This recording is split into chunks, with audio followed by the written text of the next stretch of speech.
Hello, everybody, and welcome to SNN Street News Now. And waiting for everybody to come on board. Thank you so much for being here and commenting in the comment section as you always do. We deeply appreciate it. I am Chris Bass. Our fearless leader, Lee Michael, is on assignment, and he may just join us. And I'll bring in my fellow horsemen and scare mementos. You know what the topic today is going to be about, of course, the second impeachment of Donald J. Trump Jr. I think he's a junior. No, he's a senior. That's right. Junior is the other idiot. So, of course, we had the House impeachment managers led by Representative Jamie Raskin, and he was able to come on board and really do an effective job wrapping up the case. Democrats say Trump incited a mob and showed no remorse.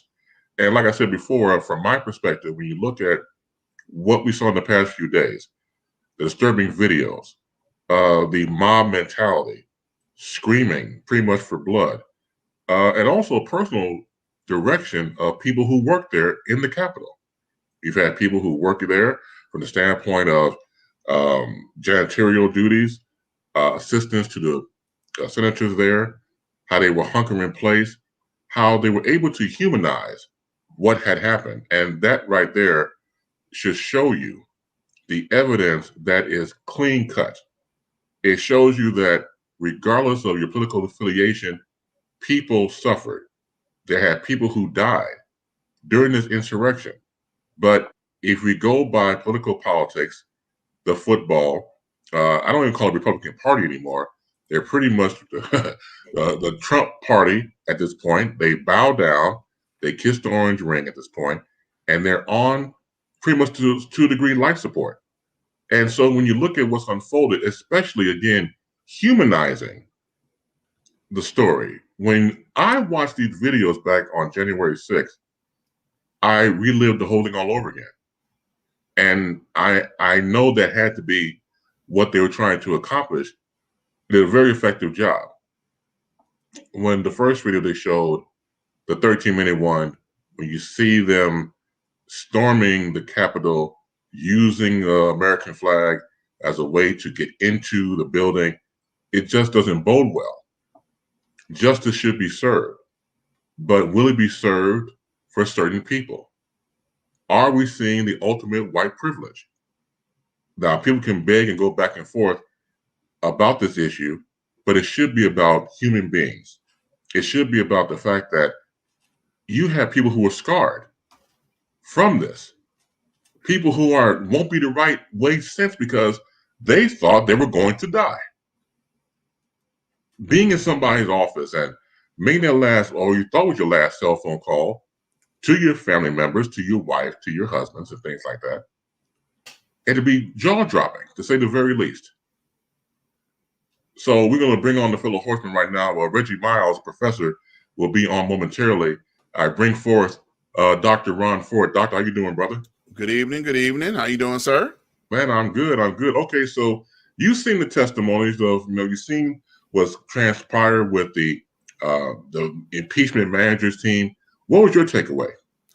Man, I think that they did a wonderful job of bringing out the details of what they experienced being trapped in the Capitol and being a part of, not knowing what was going to be their fate.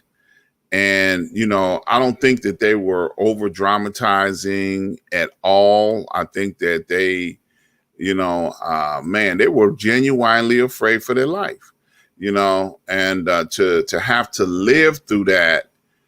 And a lot of the information that came out during the first part of this impeachment trial was, stuff that the public had not seen. There was, for security reasons, they didn't want to expose all of this information. And they made that quite clear, when they went to recess and a lot of the things that they were doing, they were saying like, well, we can't reveal all this information to the public, but we're going to reveal as much as we can. And I believe one of the news media that were in the hearing said that they were allowed to take sketches, to do sketch work in order to be able to cover some of the, the live action that was inside of the hearing facilities or the impeachment facilities itself, because they didn't want to allow cameras inside of there while they were conducting this trial. But I think that I got a chance to be exposed to the manager's team, people I've never heard of, but they did an outstanding job. I like the opening statements, like that most of the people that were in this facility were at some point in time in a previous life lawyers, but then they chose to represent this form of government. So, I mean, they were lawyers presenting to lawyers, and they brought it. I'm just gonna tell you, man. I was, I saw the way they broke it down. They brought it, man. They had some outstanding, commentaries. The evidence was laid out, man. Like these cats, like they were ready. They were ready, So I think that it was very well put together, and going forward. I think number 5, and his defense on what he planned on the direction he planned on trying to take his defense in, I think it's going to be short-lived. I think his whole defense is not to address anything that he did, and maybe they'll consider that as well, since he didn't talk about it, his involvement or what he did and what he said, can we still convict him? I think that's a strategy, let's not talk about it and maybe it'll go away. I don't think that's going to happen. I think that everybody that brought forth information, like you mentioned in the opening, they did not miss a detail. They talked about the security guards, the guys that are dead, the janitors, all of the clerks, the people that were hiding behind the 2 double doors underneath a desk, making phone calls, calling up their children. I love y'all. I ain't gonna see y'all no more because life is over with. All of that. That's genuine, real fear. That was real fear. And, because they really didn't know, No, they didn't.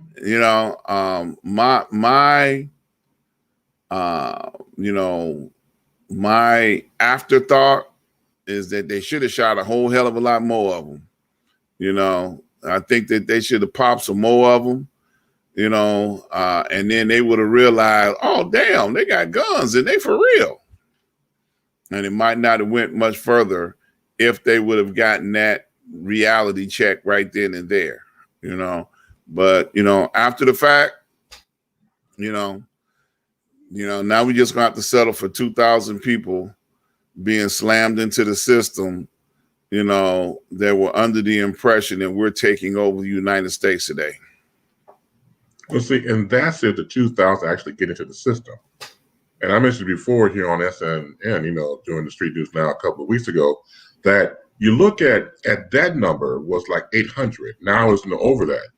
Again, do you think the DOJ is going to take time out to do all that? I don't think they're going to cover all of it. I think, again, they're going to cherry pick who they're going to prosecute and who they could just let go, because it's just inundated. By right, they should, by the leg of the law, take care of each one. We go by human condition. Hey, man, I don't feel like doing all that. We'll just do this over here and let the rest go free. I don't think they can afford to do that. And the reason why I say that is because there are so many people that have eyes on this. They can't afford to let, people slide through the cracks. If they had something to do with this, they're going to be called on the carpet. Now, you got to keep in mind that somewhere down the road, they're not going to be able to jam Trump for this as hard as they would like to. But, you know, as we know, you know, bullshit flows downstream. So as you start going downstream, you know, all the other people that are involved will definitely gonna have to deal with the consequences of what went on that day.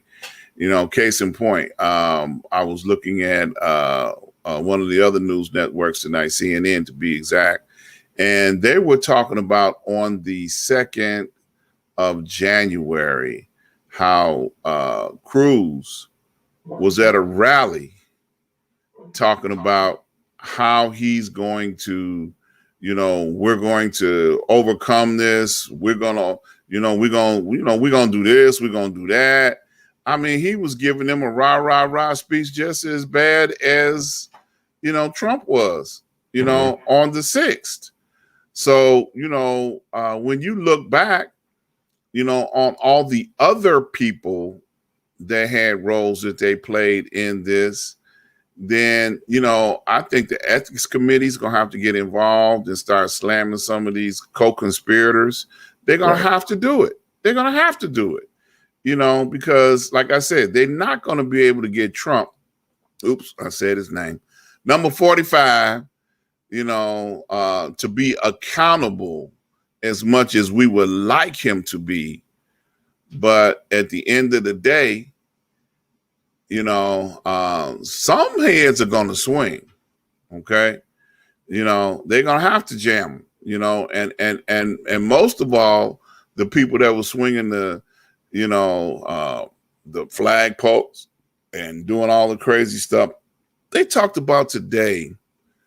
And I didn't know this because, you know, it was one of the details of the riot, how there was a memorial plaque in the, you know, I guess the hallway or the area where, you know, people entered into, devoted to, you know, John, the congressman that just passed away, John Lewis. John Lewis, yes. And they ripped down the picture, the plaque, tore it up, threw it in the garbage can, destroyed. They couldn't even find the picture. You know, and they destroyed so many other memorabilia that was in that what do you call it, the rotunda? What do you call that hallway? Rotunda. Yeah, that one. Yeah, the rotunda. You know, and they destroyed so much of history that was sacred in that area that those are things that cannot be replaced. You know, those are things that cannot get undone. So, you know, I think that it's going to definitely be, you know, some heads are going to swing. They're just starting at the top right now because of the time element. They had to get this impeachment going, you know, and based on the way the Constitution reads, it has to happen now. But I think the process is going to be ongoing for a while. And many people may not realize that federal cases are not done overnight. Okay. So if we're talking about thousands of people, they ain't got nothing but time and opportunity. Okay. And, you know, by the time these rascals get through singing, because they're going to turn into the 2000 people rendition of the Temptations, you know,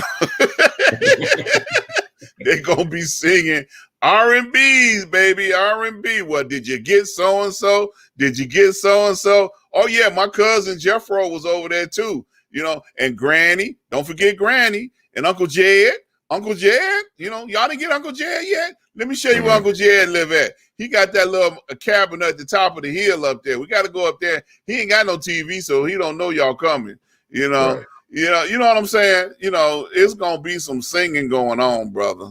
They're gonna tell. Okay. Well, hopefully they should, because I mean, this is bigger than, you know, all of us involved. It's a lot of us that have seen what has happened January 6th. It affects all of us. Like you said before about Capitol Hill being pretty much, you know, sacred ground until that day. And I did not know about the destruction of the memorabilia of Representative John Lewis, of course, being known for good trouble. I mean, that's just heresy.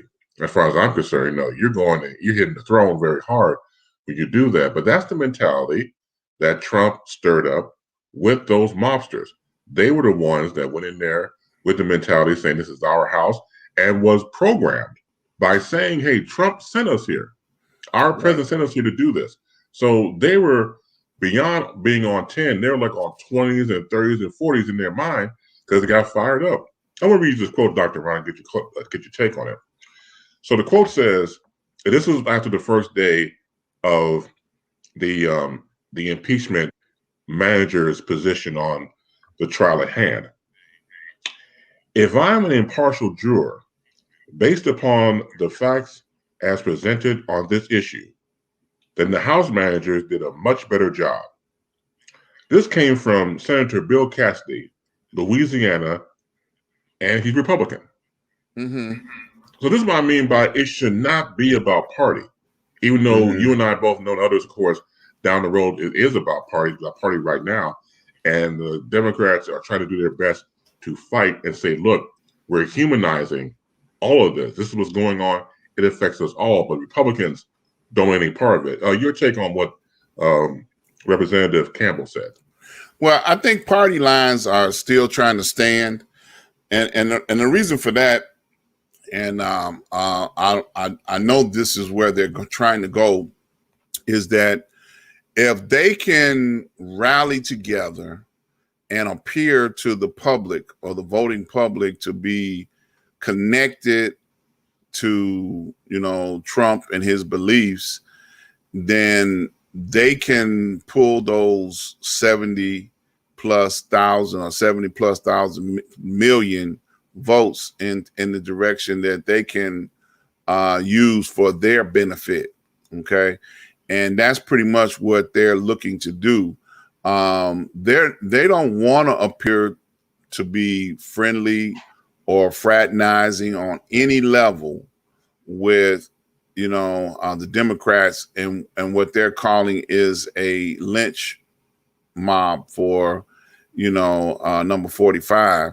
But it would not surprise me on no level if the Patriot Party were to be established, within the mechanism of the political system, and the Republicans who's left in the Republican Party will be there to hold down what's left of the Republican Party.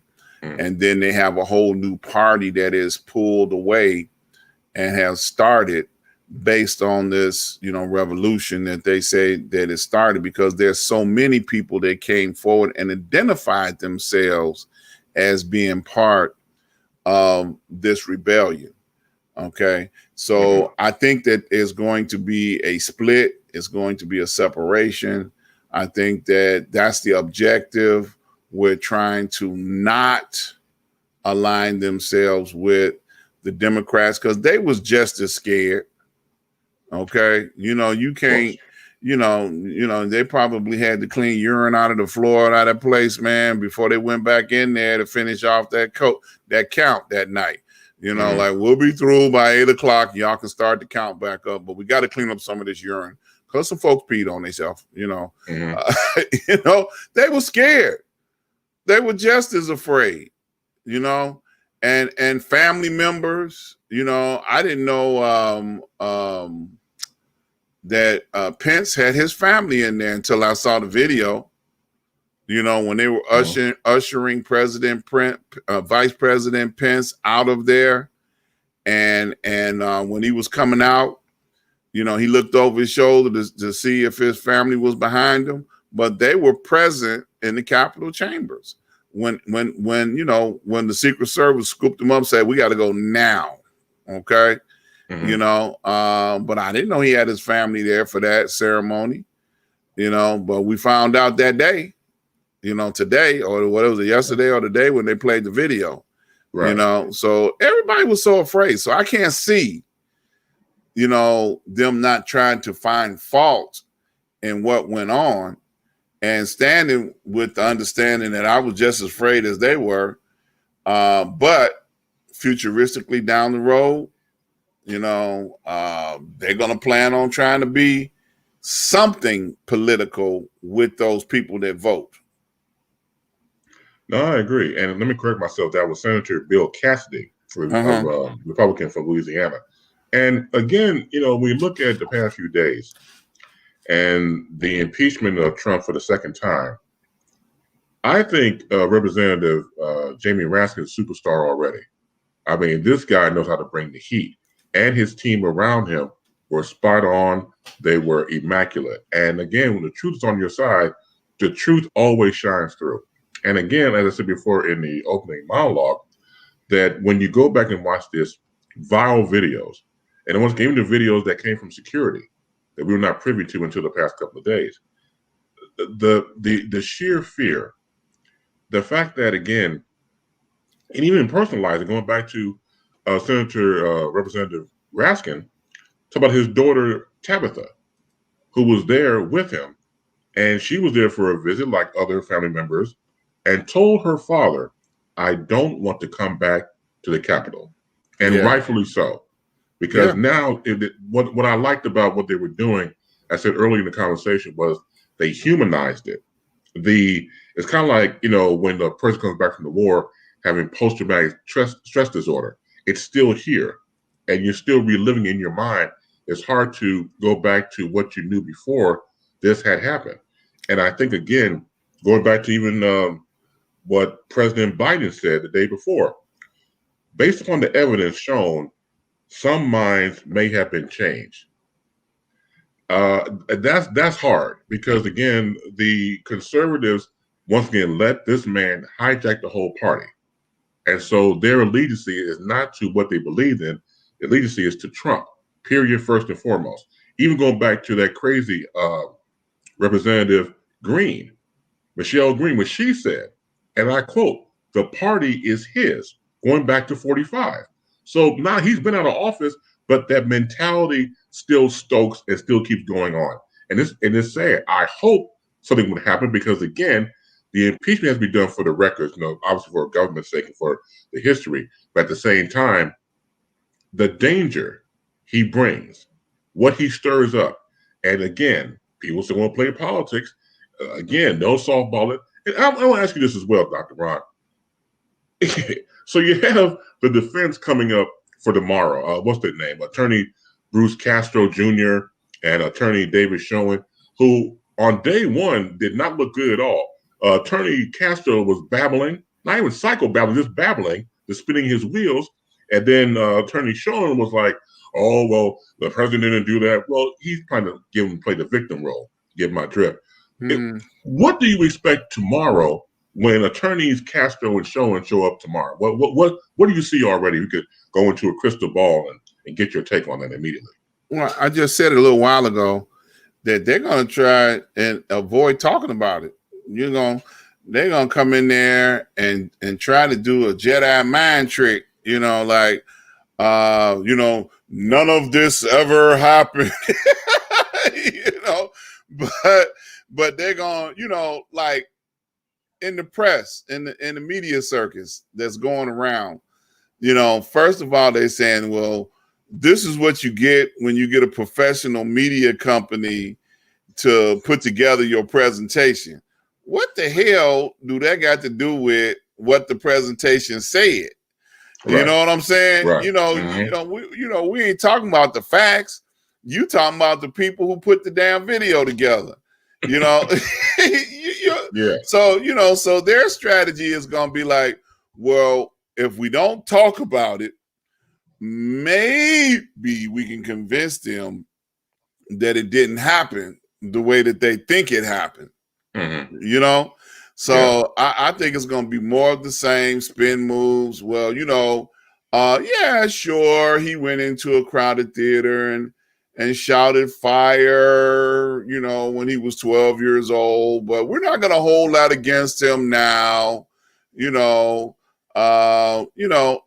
then, make no mistake, even after all of this is over, the vote that's supposed to take place is only to prevent him from ever holding public office again.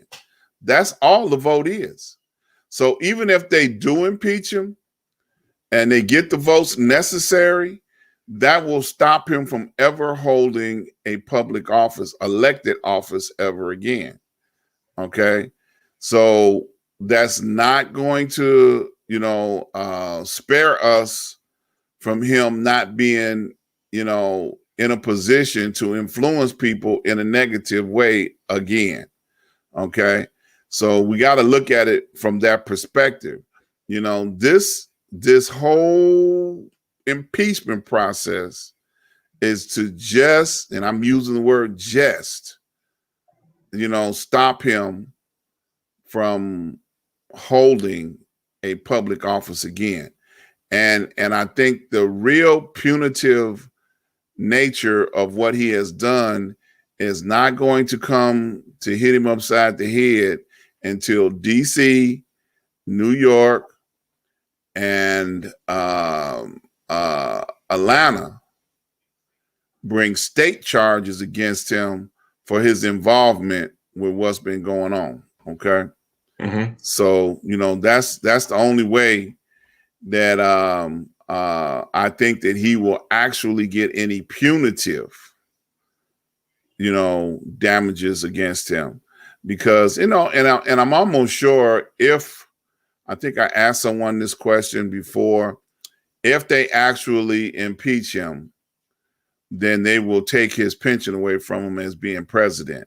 Now, the current president, Biden, has stopped all his presidential privileges by getting security updates and things of that nature. Right. So I think that's the beginning of the end of his, whatever benefits that he would have got,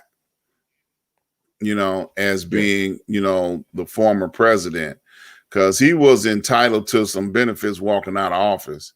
But, I think that if he gets impeached, that's going to stop all of that, As well it should. And as you just said before about stopping benefits. And again, I mentioned before on this program as well, that the presidents who are out of office still get weekly or daily intel.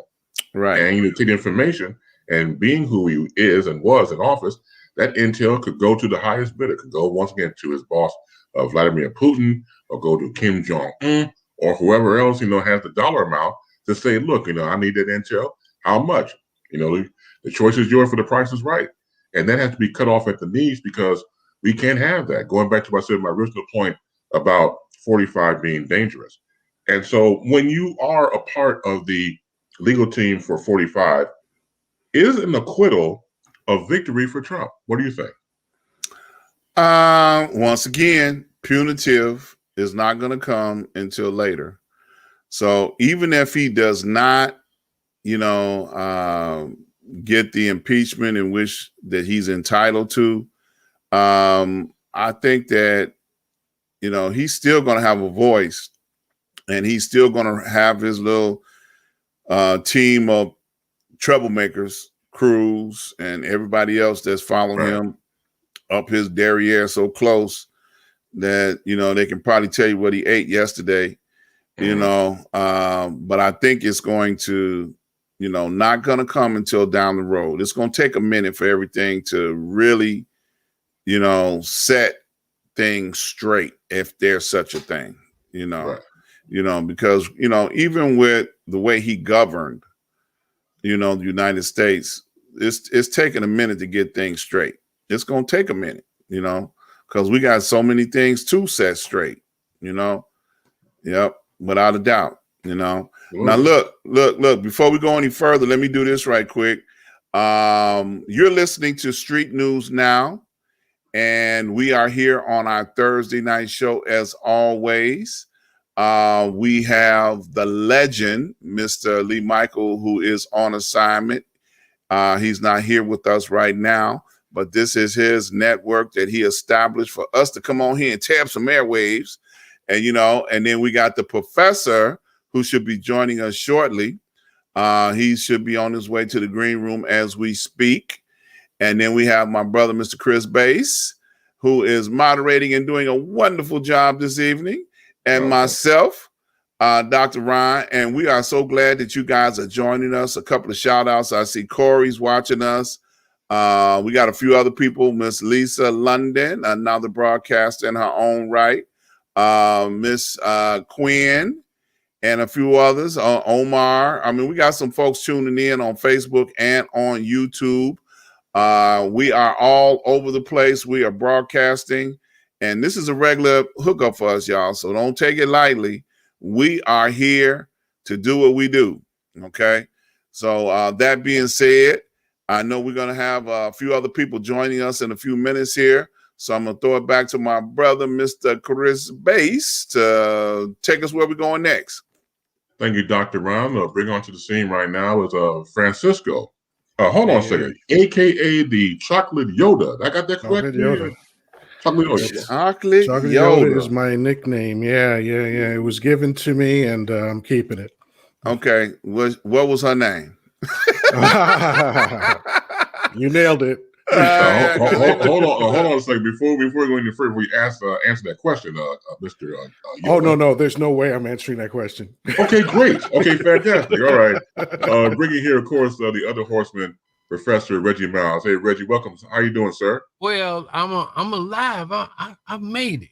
There you go. I made it. The wife is at home, so I'm all good. Fantastic, man. Glad to hear that. Yeah. So we can get in the fighting and everything. So I'm cool. Yeah. All right now. Wait a minute. She got a note from a doctor she can fight again. It don't matter. Just so long we arguing and whatever we used to be doing. There you go. I'm good with that because there you go. That's great. Miserable not being able to do that. That was man. Yeah. Man. Now going back to Francisco, you know, I knew that it had to be a woman because ain't no brother just gonna walk up to you and say, "Hey, Chocolate Yoda." Yeah, that might have been a problem for me. I mean, I appreciate the flattery, but you know. Man. Yeah. Well, let me bring in the horseman. Let me bring in our guest Francisco. First, let me get to Reggie. So, Reggie, we talk about the second impeachment of Trump. Your observations, please, sir. Man, I heard what you all was saying, and like I'm kind of like going to agree with Dr. Ron in that whatever it is, I think they're really trying to destroy this dude. They don't particularly care about whatever. They want to just destroy this dude and just say he's bad news. They don't care how they do it. They want the end result to be that this cat can't do nothing or he won't be able to generate nothing anymore. And I'm good with that. I don't care if they don't want to impeach him or anything like that. Just so long he can't run or if he tries to do anything, they got all this evidence to keep pounding on this dude because he won't be able to come from behind this at all. And the rest of the cats are cowards. They know that his base is still out there and they still want to cater to that madness. But that madness that this cat has brought up, the supremacy and the nationalism, all that crazy kind of stuff, that's going to get poisoned and broken down as well. If y'all didn't know, the Supreme Court heard a case on media ownership on the 19th. If y'all didn't know that. And it's about to be challenged. They coming at them talkers. They're coming at that. They're coming at the ownership where it's lacking for opportunities for other voices. Because they went on the dead attack against Rush and all them cats who have perpetrated and brought this frenzy. This piranha-like frenzy that these cats are having because they've been fed lies. So we have to on us on the other side, we have to start educating people about disinformation, about intentional lies, or at least put it to the point where we can encourage people to start seeking balance because it's too many people just straight up believing lies. One of the things that when I teach and when I attack, I always tell the students, you got to check the ownership My dad used to always tell me about etymology, the roots of where these words come from. So we got to check the roots of where these viewpoints come from. You understand? So when you're talking about Fox, you know, that's straight up Rupert Murdoch and what was his agenda. Even if we go into MSNBC, we have to look at their agenda too. Because listen, I'm going to tell you, and I'm with this all the way. I believe this 100%. Both of them are cons, rep cons and dem cons. You figure out which con you want to be conned by. That's all it is. That's all it is. Because both of them are still trying to jam us some kind of way. One of us needs us for votes. The other one I don't know what the other one needs us for, but you know, it's still a con. The Democrats today were the original Dixiecrats. Okay, they hung us out to dry, man. And so then you got them Lincoln Republicans that you couldn't tell my granddaddy nothing about. And I'll be glad to see this documentary that they got coming up on him to show this other side that we don't know about. Okay. And so information, separating this information, getting and being more, how can I say it? To having more insight to what the roots of this information is all about. Who's sending this information out and why? We need to get into that so we can have better informed decisions, so we can make our decisions better. Because too many times we dealing with emotionalism. You got brothers, you know my boy, what's his name? The brother, I love this brother. He gets all hot and all Bob. Or Fox or Leo Terrell? Yeah, my boy Leo. There it is. I thought so. Yeah, and then that other cop that was in Milwaukee. These talkers that are just used by this company to just say, well, we got some black people.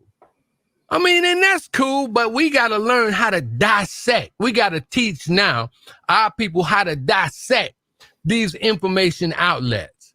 We got to tell them, we got to show them how to dissect that stuff. So that's my take on it. I hope they get him, and I hope they I hope they shatter his brand or whatever to where a person will make an informed decision. Well, we don't want to see this again, because if this cat loses again, he gonna start this same stuff over and over again. And the rest of them cats are just scared, man. They just scared. They don't want to inflame this base. No, you're right. And the footnote to what you're saying, Professor, as a matter of fact, Fox Business just fired Lou Dobbs. Yeah, that's right. Lou Dobbs was one of their highest shows on there. So they got to get rid of people because the heat is on. And, look, hey, Pasadena, you're gone. The highest rated show. And, of course, Dobbs was obviously apologist, always apologize for Trump all the time, no matter what Trump did. Hey, he's okay. He's all right. Everybody knows the blood and guts. And so now his blood and guts, meaning Luke Dobbs, on the street, because he had no job no more. So there you go about business. $1 billion lawsuit, man. They was coming at Fox on because, like they were saying, this dude, all those cats that were feeding into whatever this illusion of this cat was. Right. Okay. It blew the minds of people. And what did Malcolm say? The media is the most powerful entity on earth. It has the ability to make the innocent guilty and the guilty innocent. We're seeing that right now.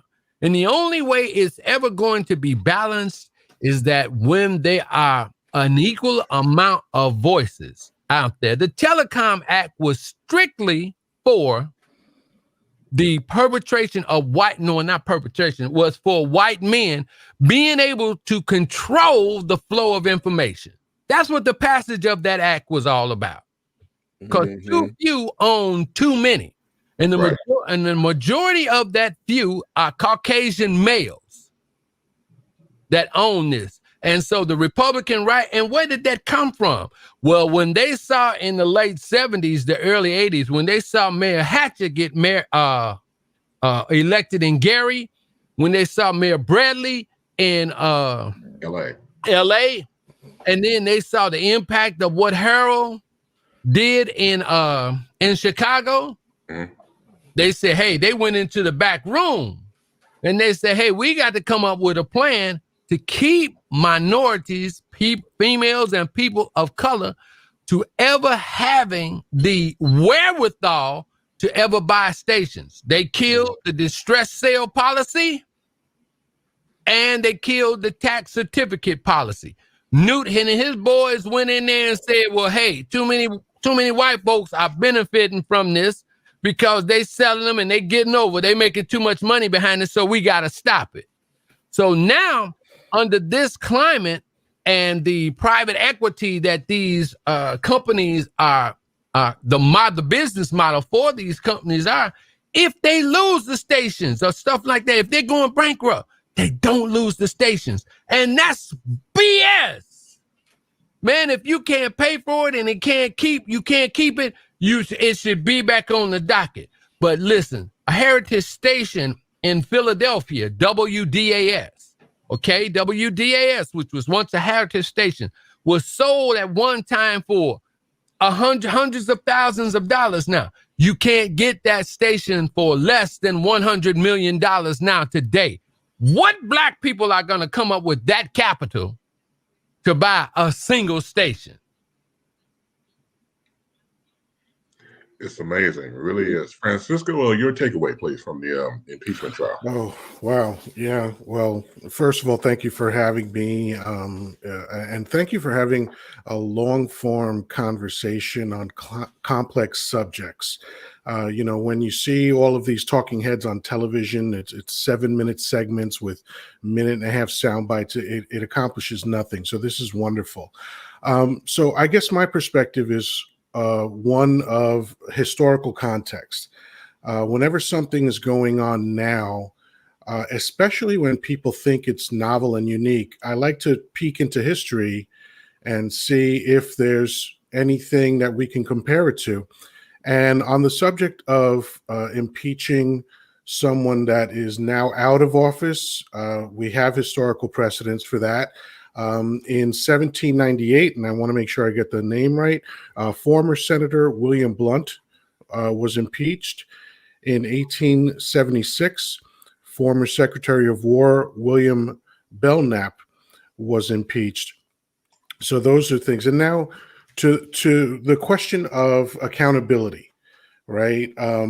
They want to make it seem as though someone who's prominent on television saying things to his followers is insignificant or has no meaning in some cases. And what we know is this, and again, historical precedents. Bin Laden didn't fly any planes, didn't blow anything up. He just led. Charles Manson, he never killed anyone. Not one murder is on his hands. Hitler didn't operate any ovens, didn't kill any Jews. And all of these people were prosecuted to the full extent of the law because there is historical relevance to inciting people to do violence. And they can try to parse that speech that he gave his followers on the 6th all they want. If you have 2 ears and 2 eyes, it was a man telling an angry mob to go do violence. Period. End of story. There is no other way to see that. And the Republicans that are saying that the impeachment is a waste of time, these are people that when 2 people died from Ebola, when Obama was president, they said that he should have resigned. That's what the Republican Party said then. Now, this man not only has let almost 500,000 people die because of his abject negligence, but now he committed an insurrection onto the American Capitol, and they're saying, "Well, no, this is wrong. We don't need to go after him. He's learned his lesson." What is that about? Like, if you rob a bank and if you get to your car before the cops get there, do they go, "Oh, well, he's in his car. He's not a bank robber anymore. He's just a regular guy, so we can't arrest him"? No, it doesn't work that way. Accountability is important. And one of the things that the lawyer said in his opening statement was the idea of setting a precedent for what he's calling, the January exception. I thought that was so well explained, where it's like, okay, so if we do this, if we let dump off the hook right now, then where will it end? Why wouldn't any president just do whatever they felt like doing in January and say, well, I'm out now, you can't do anything about it? It's crazy. And the people on the Republican Party who bear no resemblance to any Republican Party that I've ever seen before, I don't understand how they can look people in the eye and say this is not a big deal and we are wasting our time. That's what they're saying. They're doodling. They're not even watching what's going on. They're sleeping. It's unbelievable. Hey, Francisco, I'm sorry. I don't mean to interrupt you, but I have to bring this man here. Here is our fearless leader, Lee Michaels. Lee, how you doing, sir? Thank you. How's everyone tonight? All right. How you doing, man? I'm good. I brought the crowd with me. Oh, no, don't do that. It was some leftovers from the Capitol down in D.C. Oh, Lord. Yeah. Did he go there? Yes, he did. Yes, of course. I got to come in with a boom, boom, boom, boom, bang. Yes. All right, how's everyone? We're all weak, right? Wonderful. Okay, that's a good thing. Wonderful. So yeah, I had another show to do, so I apologize for not being here from the top, but good to see you guys. Good to see you. We held the fort down for you till you got back. Not a problem. I know you. I wasn't worried. That's nice. I just wanted to be a part of the party.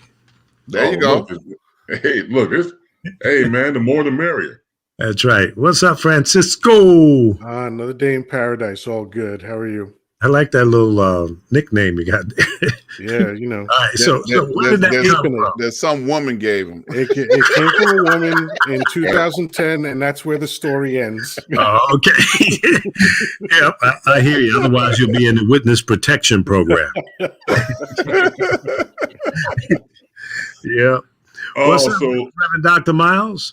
Well, I'm good. The wife is home. I've been a basket case for the last few days. I ain't have nobody to argue with her. Nobody. We not fussing. And then, so now things are back to normal. Man, as soon as I get finished, we gonna go to arguing right off the bat. I mean, it was. I know what you're saying. It was awful, man. It was awful. Awful. It was awful when I had to, deal with her.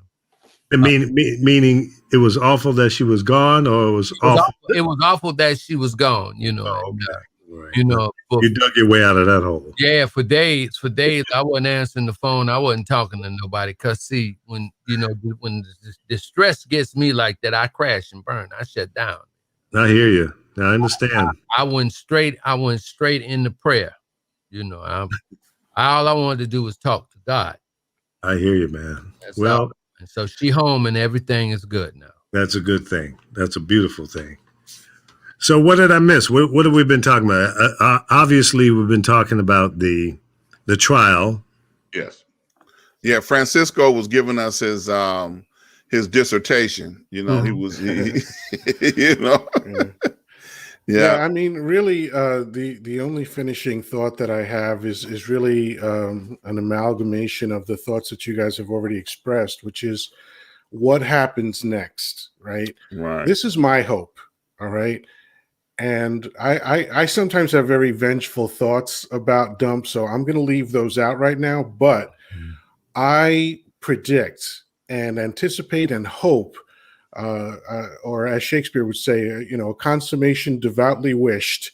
I want to see him lose all his money because of all the lawsuits that are waiting for him. I mean, the New York DA alone has, I think, something like 16 or 17 cases against him, right? And he can't be pardoned for state crimes, so he's going to get hit hard there.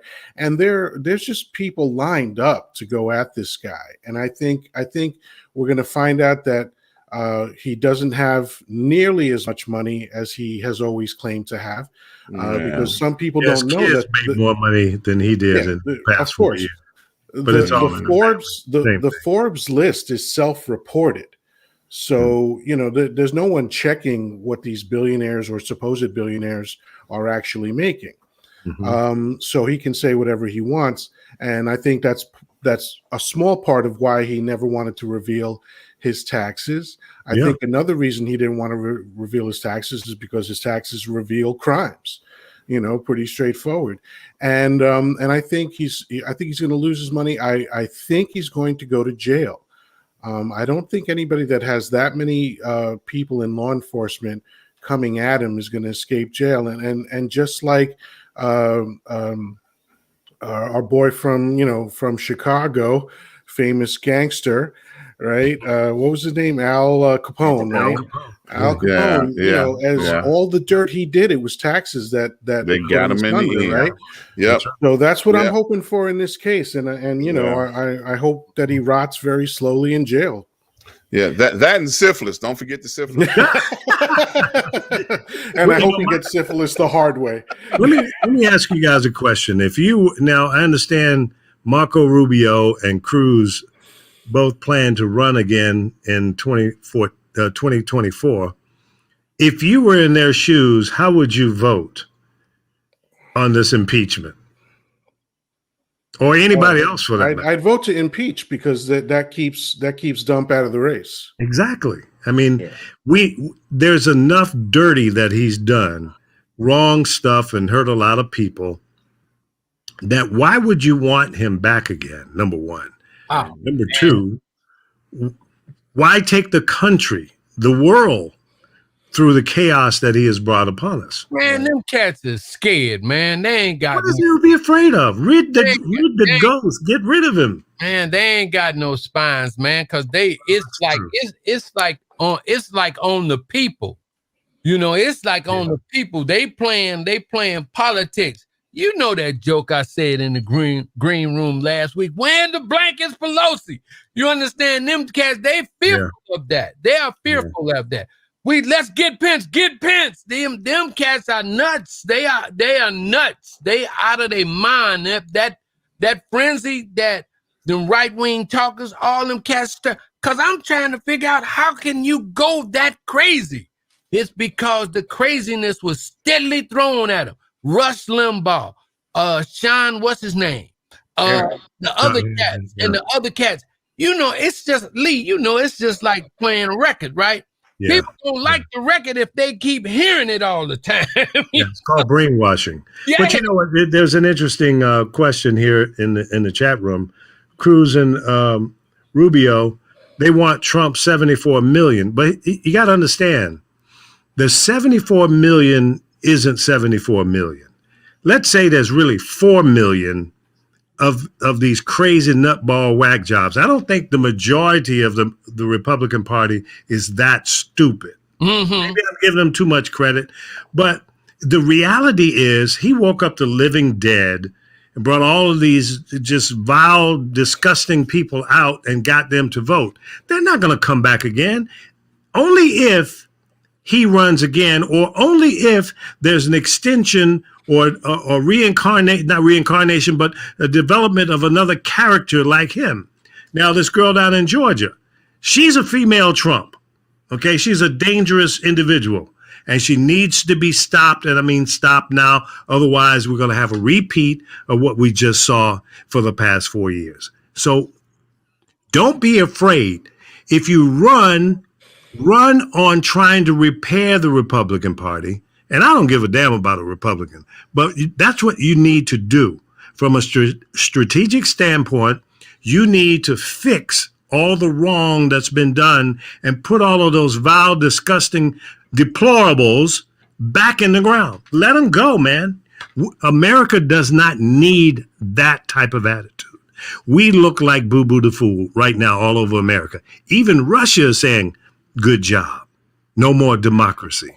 Great. Thank you, Trump.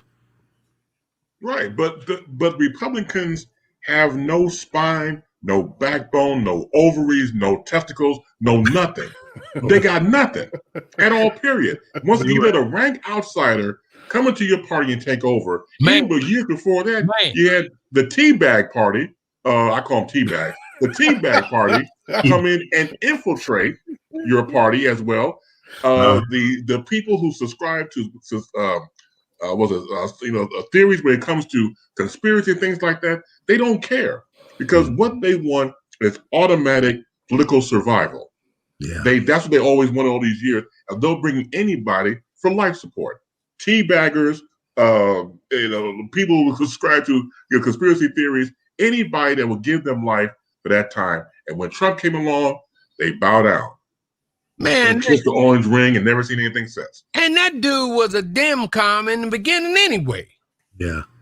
He's a converted Repcon. And he just played them. He played them to continue his brand and his illicit or illegit money. Cause this cat gonna get caught up on his criminality and how he was getting his funds. This dude was never a governor, and this dude never had an ounce of governance in him. And if people want to vote and want to support that, never mind. Because the problem is, I am reminded of the Einstein quote when it comes to Republican voters, when Einstein said, there's two things that are infinite, the universe and human stupidity, and I'm not sure about the universe. Right. Well, Trump knew one thing before he even ran. Years ago, someone asked a question: if you ran, would you run for the presidency? And I think the question was, would you run as a Democrat or Republican? He said a Republican because they're so stupid they'll vote for anything. Yeah, he said that. Didn't he prove that he right? Actually said that. Yeah. So, yeah. What more does this man have to say to you? Yeah. To get you to understand that he doesn't give a damn about you one iota. Absolutely. Yeah. Yeah. That dude didn't have an ounce of 1 ounce of governance in him. And we got to be, or the people. This America has to be like one of the stupidest places on this earth because they consistently vote for people who don't have their interests in the beginning. They were voting. This is still the Ronnie Reagan theory, man. This fear and this monger and all this old kind of stuff. And that Ronnie Reagan playbook has to be burned now, because now I'm gonna go back and say it again. We need a FDR moment. We need that infrastructure. We need this money we need a whole different type of thing. And then maybe in 40, 50 years after the FDR moment again, what goes around comes around. They can bring that again right now, but we can't continue this Ronnie Reagan moment. This cat, that has to be washed away because ain't nothing trickled down to us. The money's been going up. There's nothing trickled down to us. A few of us get a few tokens here and there, but just like George Bush once said, voodoo economics. You understand? That's not happening for us. That is not, money is not happening for us. We have to sell ourselves out like Leo Terrell, Juan Williams, and all them cats, man, that get put on there. Look, hey, Juan, we need you. Yeah, come on, can you handle that for us? Leo, this is the position we want you to take. And they get on it and they do it and they get paid. But here's the thing. All of us ain't getting paid like that. Yep. The majority of us are fighting to get $15 wages. Yeah. And come on now. So and they just took that off the table on the federal level. Well, I think that's a temporary move. Yeah. They're more concerned about the businesses having to pay their employees $15 right now, mandatory, than trying to make a sustainable existence for anybody. Like in $15, realistically speaking, ain't no money. No, yeah, I'd like to know how the conversation got hijacked to this $15 figure. I mean, and the Republican attitude about this is bewildering to me. It's like you're drowning in 20 feet of water and Republicans say, move up to 10 feet of water and drown there instead. Like, whoa, I don't like $15 an hour, it doesn't cover anything. There is Not at no all. place in America where $15 an hour pays for your life. That's a statistical reality. Not gonna happen. Not gonna happen. It's just like, okay, one of the biggest objections to sending out this $1,400 stimulus check is the fact that if we give the people $1,400, they'll never go back to work. Right. Like $1,400 is good enough to last till you retire.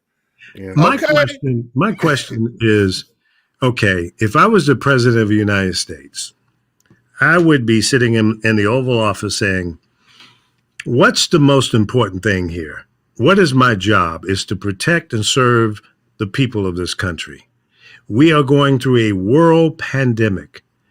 So what should I focus in on? Keeping as many people as I possibly can alive and safe.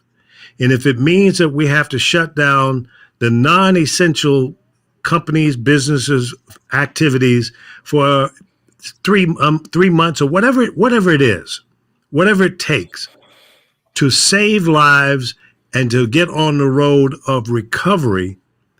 And if it takes, okay, listen, you're a restaurant owner, you're going to have to shut down for 2 months. Forget about it. No more restaurant open. Nobody can come in and sit down and eat. You want to do carry out? You can do carry out. Otherwise, we'll subsidize your income to keep you alive until things get better. Right. To the people that can't go to work for whatever reasons because their jobs were shut down, give them enough money to survive on a monthly basis. If it's $2,000 a month, $3,000 a month, whatever that takes, I would try to figure out how to make that happen.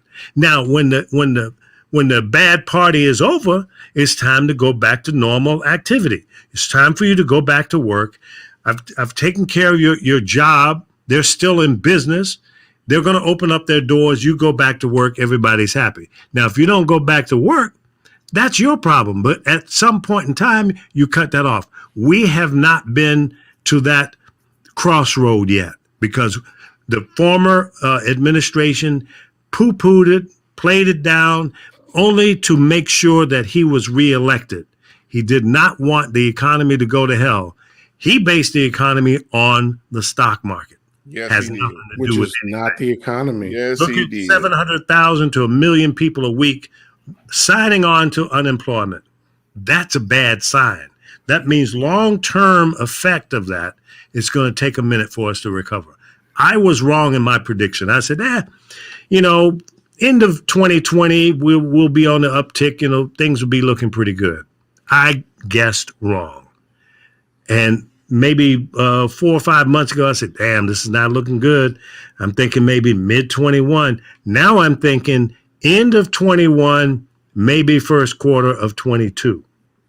So that's a realistic projection.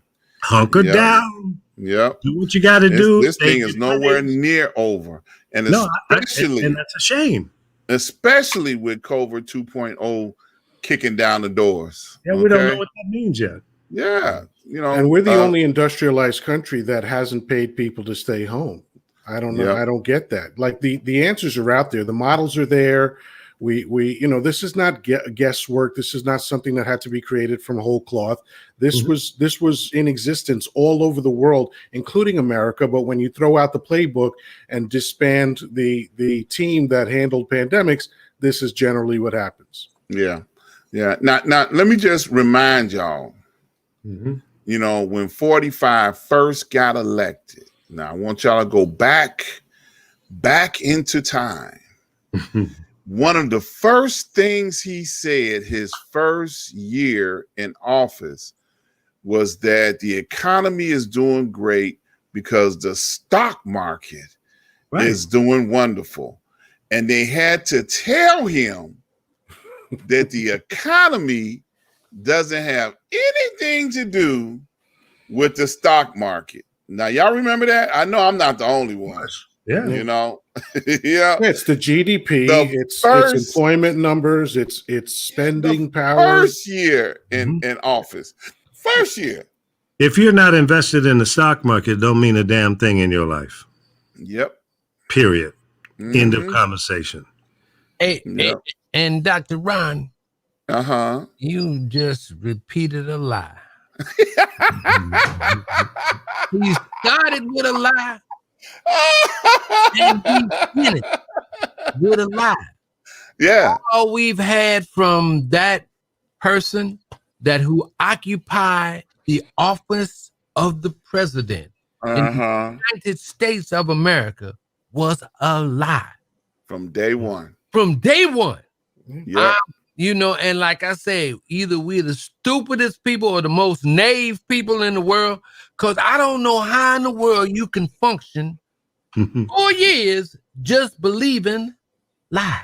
Yeah. Yeah. Yeah. Well, you get a lot of people to believe them with you, I guess, right? Because, I mean, Yeah. in my opinion, Dump couldn't be trusted to run a lemonade stand. I don't know how this happened. And if we're taking a trip down memory lane, if you watch all of the early footage of people, and I'm talking about Fox, all of the Republican media, when it was announced that he was on the ticket, they were laughing at him because they thought it was absurd, and it was absurd. Somehow the absurdity became reality, and we've suffered for it. Yeah. Because they allowed themselves to be punked by the media pimp. Yep. They got punked or trumped by the media pimp. He was more loud talking, and as opposed to them attacking him and ripping him apart, they rolled over. Yeah. Cruz, let him talk about everybody in his family. Let him get away with it. Mm-hmm. He tried to push back a little bit, but it wasn't strong enough. Yeah. Plus, he didn't get his allies to go after him. He didn't get the Republican Party to say, "Hey man, hey, yo, Trump, this is not us, man. We don't roll like that. You're gonna have to tone it down." But y'all remember what Bloomberg did, right? Yeah, Bloomberg jumped in the race, and it says, "Look like y'all don't know how to handle a thug from New York. I'm gonna show y'all how to handle a thug from New York." Okay, because when he jumped in the race, he was worried there wasn't nobody gonna come out of the party strong enough to be able to beat this fool. Okay. Yeah, he called him what he was. He called him a thug, not a thug. What do they call him? That's what he was, a thug. Yeah. You know, he a bully. I think it was a bully. He called him a bully. Yeah, bully or something. But he was right on point. Right on point. Right on point. But nobody listened. And he kept saying the same stuff over and over and over again. And he brainwashed the weak-minded people in this country that sit there every day and watch Fox News and all these other online knuckleheads that sit there and lie every day only because that made the needle move on their channel, on these social media channels. It made them grow. They made money off of pimping a negative position. Exactly. Now you said that. You said that, and I was so happy. I'm so happy you said that, because them cats was, man. And when they found out that this dude had eyeballs and ears, they started throwing logs in the fire. That's right. They made plenty money with that fool in the office. Everybody in that circle. See, the only thing wrong was that circle was limited to those white men. That's true. You know, and they was making plenty money, and as long as the green was coming through, they was gonna go along with the program. That's why Hannity was, that's why he got all that stuff on the topic, because he was showing up, him, Hannity, and then the other boy, Rush Limbaugh, because their ratings and the advertisers, man, if we got this base of people, and then a great majority of them don't have that type of income or whatever, but it was the fact that they was out there and available that the networks catered to that, just on a hope and a dream, man. Them cats rolling in the dough with this boy, cause he wasn't nothing but a reality TV star, and and the other dude that he was modeling off of was an actor. Yep. NBC obviously saw the signs on the wall, and that's why they didn't renew his contract. And the only reason he ran for the presidency was to prove NBC wrong for not renewing his contract, number one, and that he thought that he could pimp that out and build up his popularity beyond what he already had and start his own cable network like Fox and go in there and make a grip of money. And I think he may still attempt to do that, but they got to stop this guy from running for a public office ever. Yeah. And I think that's where he going to put his hand in, is competing against all the other right wing talkies. Yeah. Because he don't care about them. Right. He don't need them anymore. Right. He going after Fix It. And what's that other one? News Now. Yeah. The One American News. And then what's the other one? News Now. Newsmax. Yeah, Newsmax. Yeah. Yeah. And all these frenzy, these fanatical programs. But listen, Lee, and I know it'll never happen, but God dog, where's the fairness doctrine? Well, that would come into play only if he tried to buy a bunch of FM stations and to do his rhetoric on there. But I don't, at this point, the FCC really doesn't have too much control over cable. So if he gets his grips on that, or he might go online. But see, here's the thing. Even if he goes online and he does this crazy talk again, what's going to come back to haunt him is whoever the service provider is. They're gonna get like what just happened. He's going to expose them to lawsuits. Sure. That's right. Oh, big time. I mean, look at how gun-shy Newsmax is now. They're putting disclaimers everywhere. They put a disclaimer on Giuliani recently, whoever he's with. Yeah, ABC up in New York, WABC. Wow, because but you know what? He acted as if that was something new. But back in the day, all talk shows had a disclaimer that started the show and after the show to say, look, we don't necessarily agree or disagree with this. It does not represent this company, the employees, and the advertisers. So that's nothing new. And I'm glad to see that ABC, WABC in New York had the balls to do it. It's the right thing to do. And they didn't tell him. It was a surprise to him. I know every show I've ever been on. Priceless. Every show I've ever been on used to say it. That's right. Every show. Well, and let me say this too. The reason why Trump, I'm sorry, but 45, whatever you want to call him, orange, whatever you want to call him, the reason why he was successful doing it is because these Republicans said all this stuff behind closed doors. Everything you heard Trump say, he just said, man, the hell with it. Kick the doors off the hinges. This is what we represent. I want to represent you because I feel the same way. If you say the N-word or shithole, something like that, I'll come out and say it for you. And there was a point of no return. Once they embraced that, now they could have fought back then. Let's go back to Helsinki. Before Helsinki, he's, doing the European tour. He's in, London, with the Queen, and he don't know how to go through protocol and everything else and raise all this hell with the summit.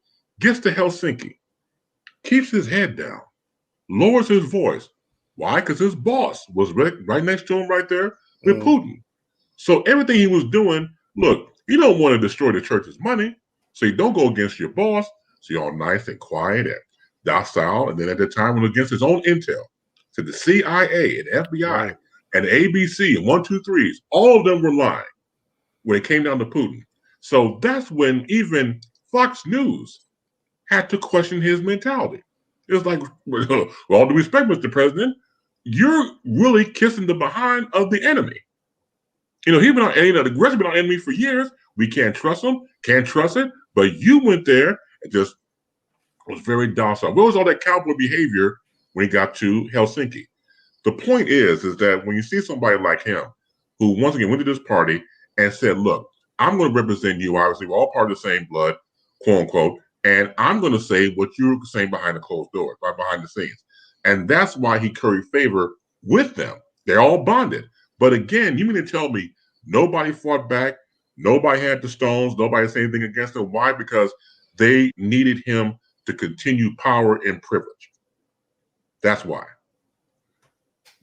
Yep. Yeah. Scared and weak. the insecure white male lost his mind because he saw and felt the power and the dominance slipping away. Exactly. And let me just say this, and I'm not trying to bring it into a race discussion, but that's a reality. The reality is, in the next 20 years or so, they're going to be gone. Excuse me. They're not going to be the majority. Right. They're going to be a minority. And I say to you, welcome to my world. This is how it is. And you know what? I'm doing okay. I mean, I'm not paranoid. I'm not mad. You know, I'm surviving and I'm thriving and I'm a part of this community and a part of America. America is a melting pot. Get used to it. And it's not going to be the majority led by Hispanics or black people. It's going to be Asians because that's the fastest growth. And watch us start shutting down the borders to Asians. But it's too late. Well, you know, he tried to do that subliminally by calling it the Asian virus. You know, that was his way of attacking them. That's right. You know, subconsciously. Yeah, you Kung know, Flu. Yeah, you know, he used every Asian slur he can come up with to attack them, but yet he didn't write a check to pay them the money that the United States owed him. You know, right? Because you know, you got to remember the Asians buy our debt on a regular basis. Okay, and own a lot of real estate too.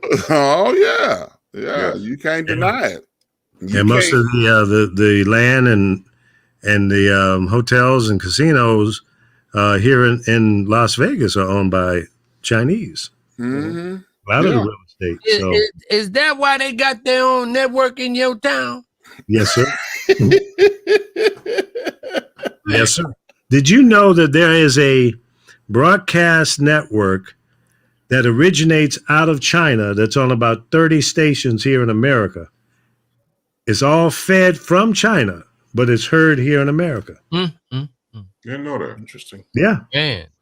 I had a friend who was an engineer for that company before he died, and he told me how it was being done.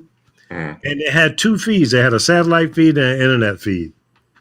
And then it was received here in America and then distributed out to about 30 AM and FM stations around the country, all in Chinese language. I was wondering why I was seeing all that Chinese Look, what you say, Professor? Something about the Sony? Yeah. Something about the Sony? Come on, Professor. You better leave me alone. You better leave me alone. But I'll tell the joke right now. Right? I'll tell the joke. Right, so you all know that under the Geneva Convention, right? If we beat you in the war, right, we got to build your country back up, right? And so we put a hurt on the Japanese, right? Nagasaki and Hiroshima. We dropped that bomb. We dropped 2 bombs, and it hurt that economy. So you know me, man, my dumb self, right? I'm trying to figure out what does SONY stand for. And so I said, you know me, I'm a conspiracy theorist. That can only be Standard Oil of New York.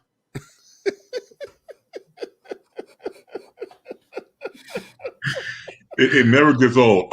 Let's take a pause real quick. The other side of that Standard Oil, you know the history on them back in the war, right? Absolutely. They sold war to the Americans and the enemies. And so they under the Geneva Convention, them cats had to pay for it, and they didn't mind. They did not mind. They dumped that money over there. And that's at one point now. And to recoup some of that money, at one point, all of y'all on this panel own something by SONY. Don't you sit up here and tell me you didn't. I don't use that. I got on some SONY headphones right now, so I can't say a damn thing. I don't buy my gas at Standard Oil. Well, whatever, but you had something. But you're right.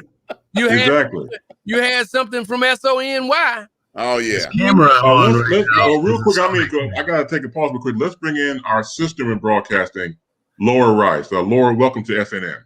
Thank you. I couldn't get enough of Lee Michaels tonight. I just had to come and join you all. Oh, it was because of me now. Okay, all right. Absolutely. That's right. Absolutely. That's right. Remember, Mercury is in retrograde tonight, so I'm happy to be here with you. What's that got to do with this? Like, look, everybody went blank on that one. Like, what the hell? Oh, you may see in a few minutes if your Wi-Fi goes down. Oh, okay. All right. Okay. Oh, okay. So what you saying? Sony gonna get us anyway, huh? She just finished her show, and they were talking about D'Angelo and his album Voodoo. So here she comes with that voodoo stuff over here. Okay. Mm-hmm. Yeah. Witchcraft. Now she's talking about the moons and the stars and all Mercury, that. See, and that was just like the other joke I used to tell about Samsung TVs. So come on, brother. Inform us, brother. Inform us. Listen, let me tell you. One of my friends, right? I told him I scared the devil out of him. I say, man, you see that red light that's on that Samsung TV? I say, you better be cool, because if this President Trump keep messing with them people, they gonna push a button and all the TVs in America, they gonna burn up. You better unplug it and pull it out the wall. So I ain't buying no more Samsung TVs. Do you have a 5G phone yet? Woo, no, not from Samsung. Samsung. No. Because them cats, and that's why the United States had to be cool with them Koreans. You couldn't keep messing around with them cats, and they making all that stuff, and everybody. How many people you know don't have a Samsung TV in their house? Me. Yeah. And then the next thing, well, you bless your heart. And then I got a one sitting here right in front of me. What is this one over here? That's an LG. That's probably the same damn thing. Okay, well, whatever. Then so that boy stopped messing with. So that boy that just left the office, he stopped messing with them Koreans, because they told him, if you don't be cool, man, we're gonna push this blue button over here, and you're gonna have a lot of fires going on in your country. Yeah. Let me go to the comment section, because Jerry Andrews has a lot here saying, and they have to. Yeah, Jerry Andrews. So he says they have their own food distribution network. They do not buy any American food to sell in their restaurants. There are no, and no's in capitalizations, blacks working in their kitchens. Around here anyway, only Mexicans. We need to start making a serious change for reparations. We need $2 trillion to start our own international bank that caters to blacks and black businesses. The only way we can get ahead. Well, there is a black bank in the makings, and what is it? Greenwood. Mm-hmm. I've already signed up for further information on it. I think they're trying to launch soon, right? Absolutely. Yep. So I'm down. Yeah, I don't have much, but what little bit of money I have, I will put it in the Greenwood Bank. Is it going to be based out of Atlanta? I believe so, because that's where Killer Mike is, right? Right. Exactly. Yeah. Killer Mike and some other people are behind that. Mm-hmm. So, and I'm seriously thinking of moving to Atlanta or the Atlanta Metro, either Atlanta or Kentucky, because I got to get rid of McConnell. If I can bring my tribe down to Kentucky, we bring in about 15, 20 votes, it might help. Well, we'll loan you some of the dead people up here to help you vote. The Chicago voters will vote twice at least. Oh yeah. Allegedly. Early and often. Allegedly. So Laura, you've been checking us out. So we're talking about, of course, the second impeachment of Donald J. Trump. What's your take? What's your takeaway when you've seen with the trial? First of all, I love the House managers. They are doing a phenomenal job. Stacey Plaskett yesterday, the rep from the Virgin Islands. Awesome. Absolutely awesome. There's been lots of good stuff coming from that end.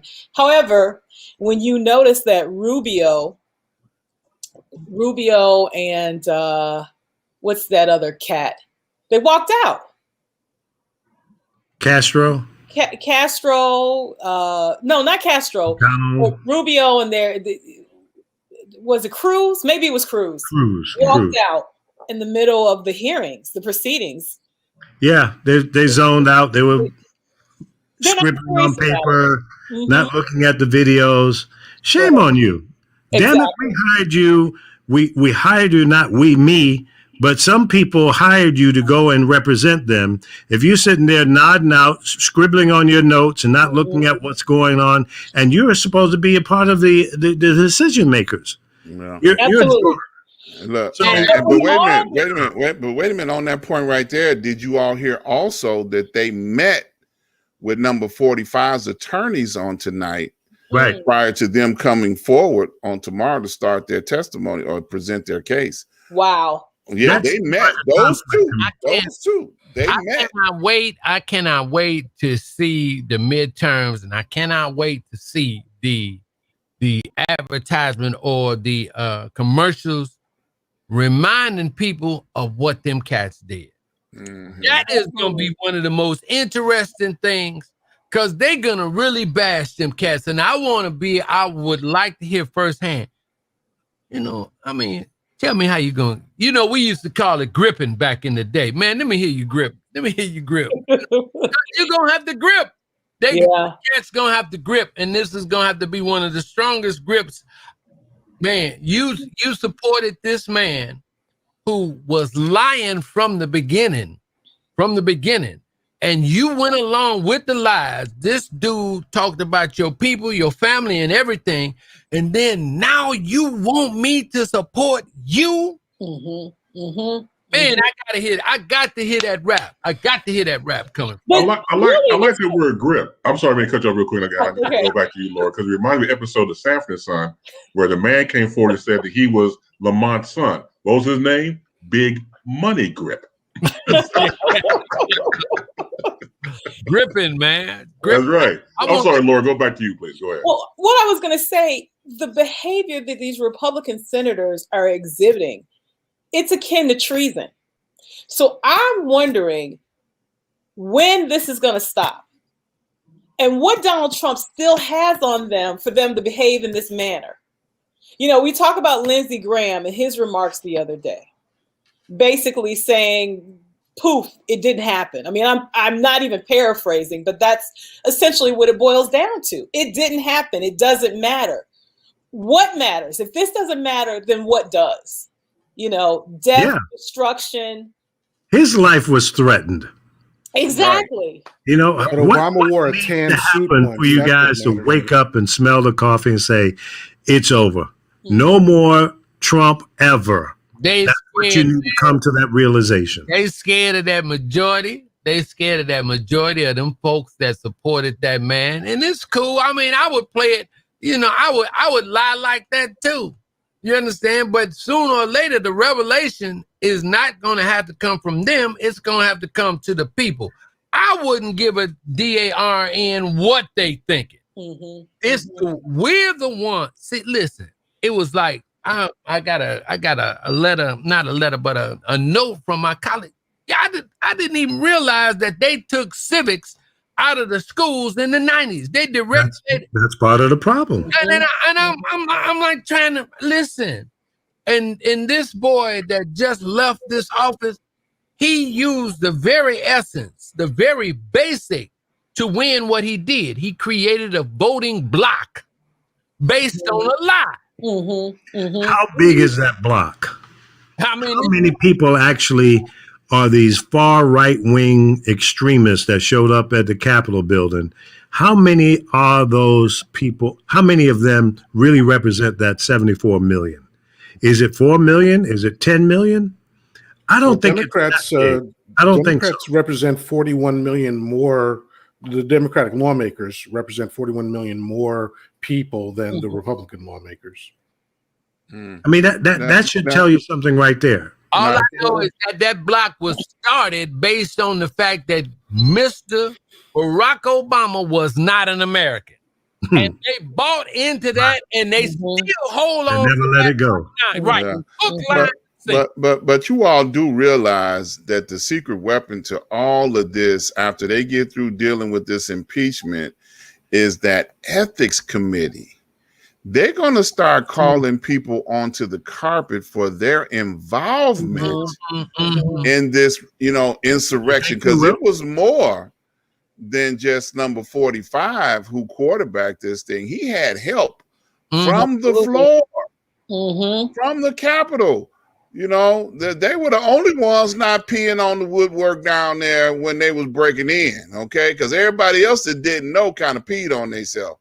Right. But everybody else that didn't pee on themselves, they're going to have to explain themselves to an ethics committee, okay? So if they can survive an investigation from the ethics committee, then they might have a chance to go romance some of those supporters that was trying to tear up some stuff. They might be out on bond by then, so because I don't know if you can vote if you've been convicted in some states. So hopefully enough of them, you're toasted in some states for some states. In other states you can get back in after a certain time. But I like my boy Our Money though. Our Money. Romney. You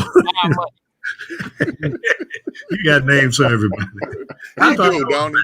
I like my boy because he ain't worried about what his constituents are going to see and do. Nothing. He called it out from J Street. Yeah. So Our Money is my man. I ain't gonna vote for him, but I dig it because he got that spine. Yeah, he's got a little bit. He can kind of be a little wormy at times, Yeah, because he gonna stay on that conservative agenda. Right. But he know that this last person that was elected to the office of the presidency, if you all notice, I'm not gonna say no form of this cat's name. This last person that was elected to the office of the president, this last person. Yeah. I think I know who you're talking about. You mean Barack Obama? Before Biden, he was the last one elected. I like that. All right. That was a good one. That was a very good one. That was a landmine. We stepped on it. Majority of the people. Okay, my man. Yeah. Still not gonna say that cat's name, and I ain't gonna even call out his number. But that, I can say it like this: Agent Orange. There you go. Now look, somebody beat you to it. They put it in the comment. Agent Orange. Yeah. What's up, Michael? This nightmare has to come to an end. Plain and simple. Folks, wake up. You've been lied to, you've been hoodwinked, you've been jerked around, you've been brainwashed. It's time for America to open its eyes again and say, wait a minute. This should not have happened. Right. Okay, I made a mistake and I voted for this guy. I will never make that mistake again. I will become more informed. I won't sit around and watch one news service or one of these crazy lying conspiracy theorists, bullshit networks, and believe what they're saying. Which was one of the guys on Fox was being accused or sued or something, and his lawyer came out and said, well, he always tells lies. I thought everybody knew that. Well, Lou Dobbs, Lou Dobbs a lawyer? It might have been Lou Dobbs. No, actually, I think it was Tucker Carlson. Yeah. Tucker Carlson's lawyers, what they said was no one takes him seriously. Right.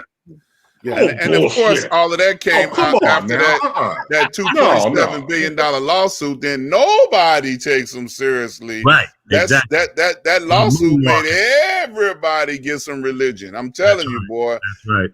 $2.7 billion lawsuit against Fox. Everybody got fired. Yeah. Tucker Carlson became the highest rated cable news show in his time slot. He was the moneymaker. Next to Lou Dobbs, they got rid of him on Fox Business. But my point, man, look, it's like, don't be human now. Don't turn around and try to have, don't be, all these years, you're Pinocchio, let your nose grow. You have people sit on your nose about lie to me. And don't turn around and be human now. It's a rat's little bit leaving too a late. sinking ship. Man, It's way too late. So Man. Tucker or Fucker or whatever his name is, and the rest of them, they all know they got a straight express going to hell. They know that. You know the gravy train's going to halt to some degree, but don't turn around and have well, I wasn't really saying about people having, going to A, B, and C. No, we got you on tape.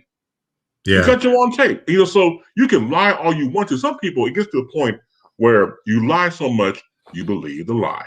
Yep. And that's what these people have done over the years because they have bought into it because they have to be programmed to say those things. All I want is the same amount of networks in my hood, in my territory, wherever I'm at, as the Republicans or the right wingers. That's all I want. I want the same amount. Or just give me, if I'm 33% of the American people, let me have 33% of the information coming to me. Okay? Them cats done bought up all the stuff just so they can deal with their agenda. That needs to be stopped. If you got this agenda here, if you got all these right wingers there, let's have some black ringers somewhere too.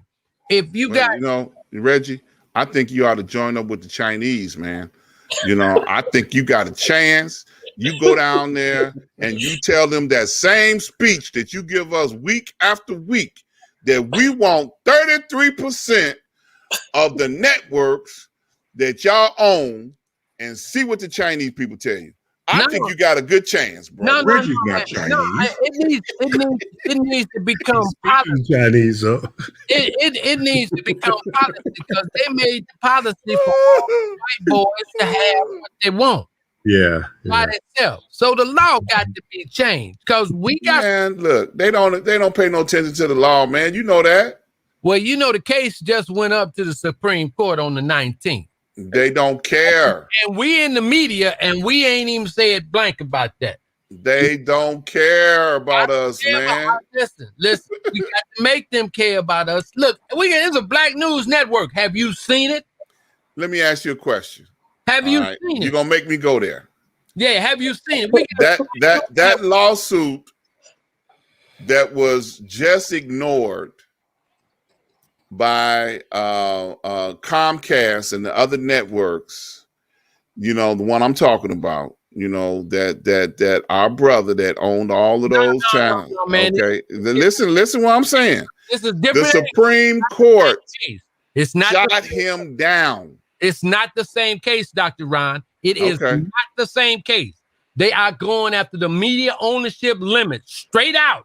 It was heard. It was argued on the 19th. This ain't got nothing to do with Byron. Nothing. You know what I'm talking about, Byron. It has nothing. He sued them. He sued them. That is not the case. As a matter of fact, I sent you the case, and I'll send it to you again. I'll send you the entire brief. I'll say that is not the case. We need to have our own. But the point that I'm making is, yes, sir, they didn't care about Byron in his case. I ain't talking about Byron. This is white folks fighting for this. You understand? We ain't gonna get nothing going through ourselves, but it's white folks' fault. It's another group of folk that's fighting for this. That all we got to do is get behind them, because we ain't gonna never get nothing on our own. What the shit? But if they gonna do it, if they say it's not right, then we got to get on that bandwagon, man. We got to get on that bandwagon. Every time you hear me talk, you're going to hear me talk about the lack of ownership in our community.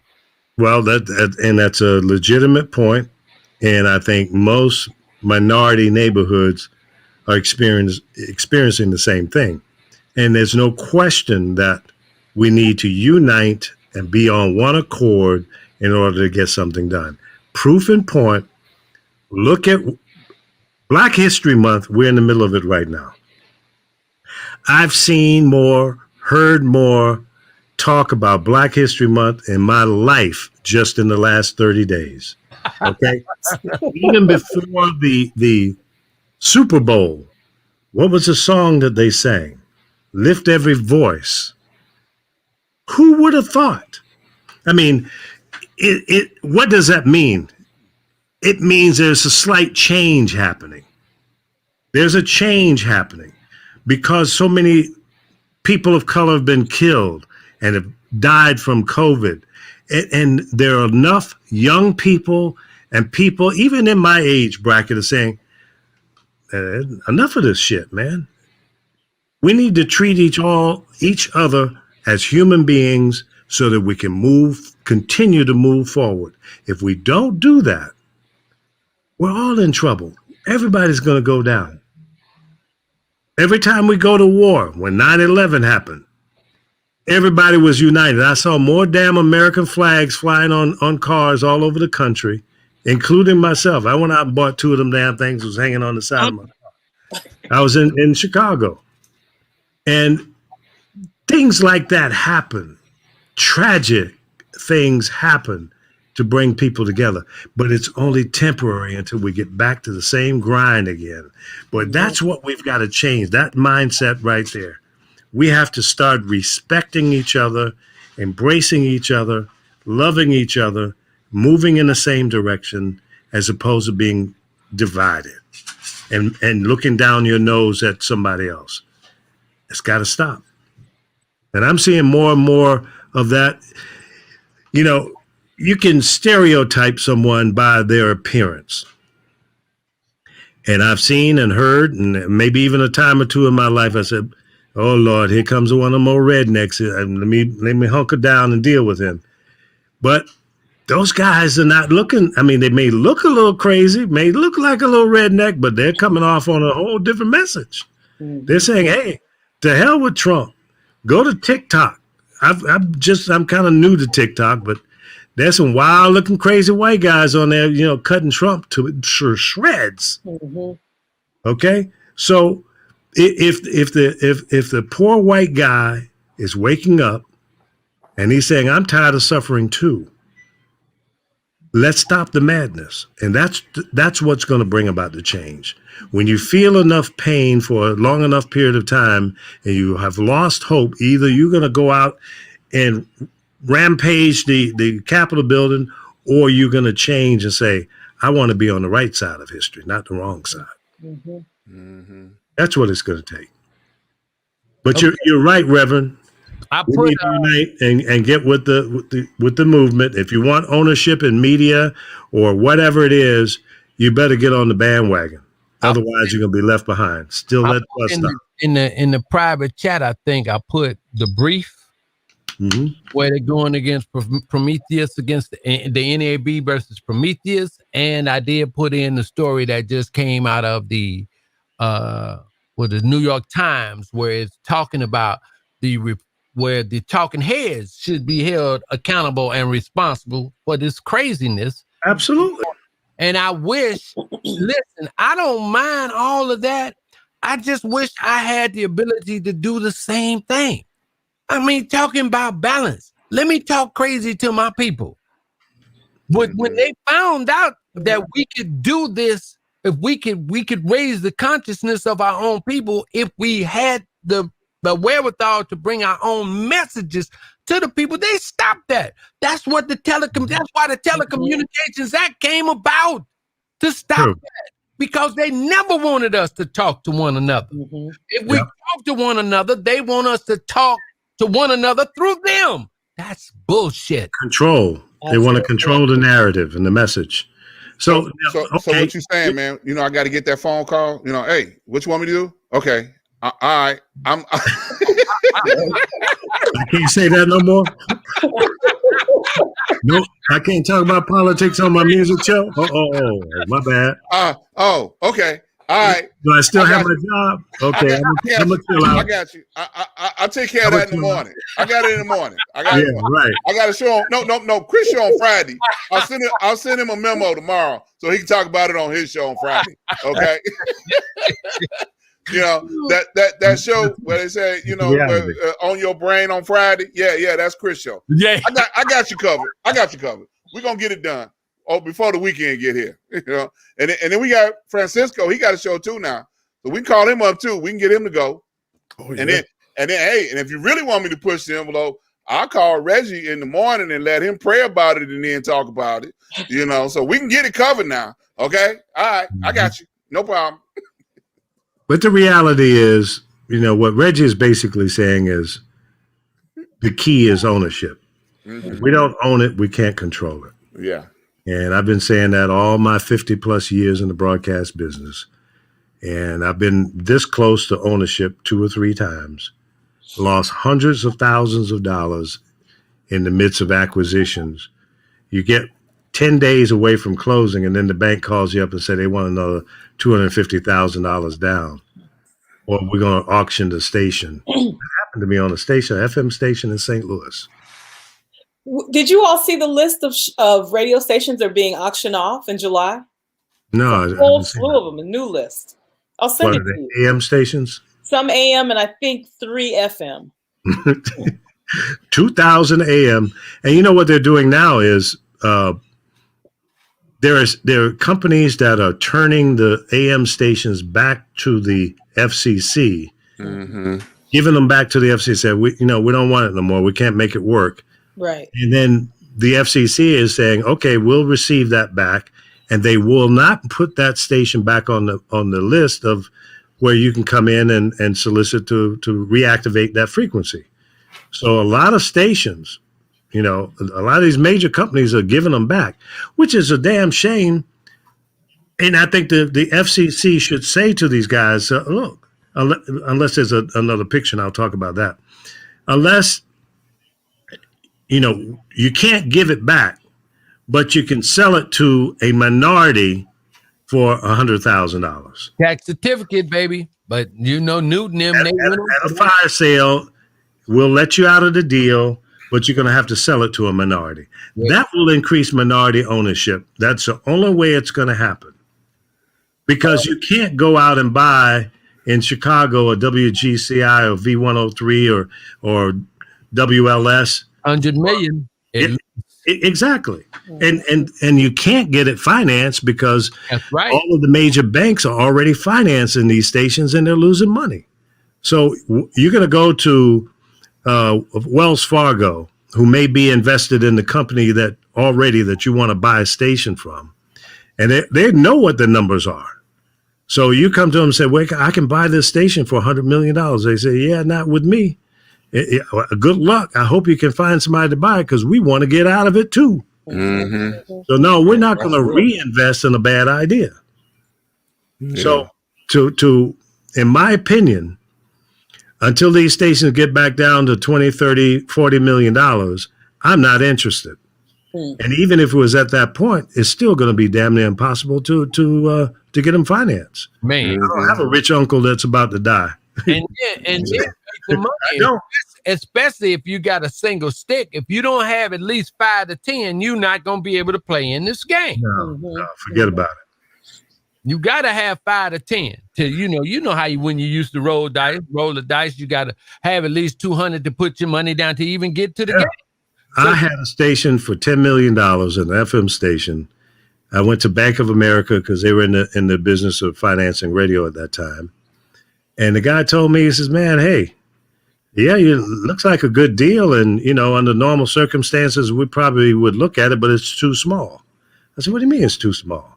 He said, $10 million is not worth it to us because it takes the same amount of time and due diligence and all this red tape to buy a $10 million station as it would a $100 million station, right. Or a group of stations. So, go out and find a bigger deal and call me back. I said, "What?" I said, I got a couple mil I'm willing to put down. So I'm only looking for 8 million and a little working capital. The guy says, "Too small." So there's 9,000 reasons why they won't finance you. And that was 25 years ago. So I know it's impossible now. Right at the beginning of telecom. Boy. Yeah. Them dirty dogs with that leverage buyout, Tom Hicks and all them boys, they had their scheme because they do not want us to have the ability to talk to one another unless we talking to one another through them. Mm-hmm. We're talking nonsense. Yeah. Oh, yeah. Oh, as long as we dealing with the coonery, they're going to put us up front. Oh, yeah, you going to talk about that? Yeah, look, hey, Reg, I need you to, okay. Hey, Phone calls. Hey, you know, Reg, listen, let's deal with what the market is. And you know what the market says in your community, right? But drug, violence, gun. Yeah, you know, we need some good stuff. No, listen, that conscious stuff that you're talking, Reg, listen, man, we're not going to make any money off of that. Right. Let it go. Let it go. Just let it go, man. You know, come on, man, get that good stuff. You know, the good stuff. You know, the stuff that the young people like. You know, that keeps them fighting. You know, doing the drugs and all that kind of stuff. You know how it goes, Reg. Let's handle it. All right, you got it. Thanks, Reg. Later. Come on, man. That's that market thing. Once they drop that market theory on there saying that the market is controlling what the needs of the people are, and they steadily moved it away from the trustee model of what radio was all about, man, and we fell into that ourselves, man, we were gone. We doomed. How are we going to, we'll never be able to pull ourselves out of a hole. You understand? There used to be a time on black radio. Mr. Michaels did it and stuff like that when he was doing the thing, there was time where there was self-help announcements. There were announcements from the society. There were what they call public affairs. It wasn't all about just the music and things like that, because the little things that happen in between the music is just as important as the music itself. And that doesn't exist anymore. DJs can only talk a half a second.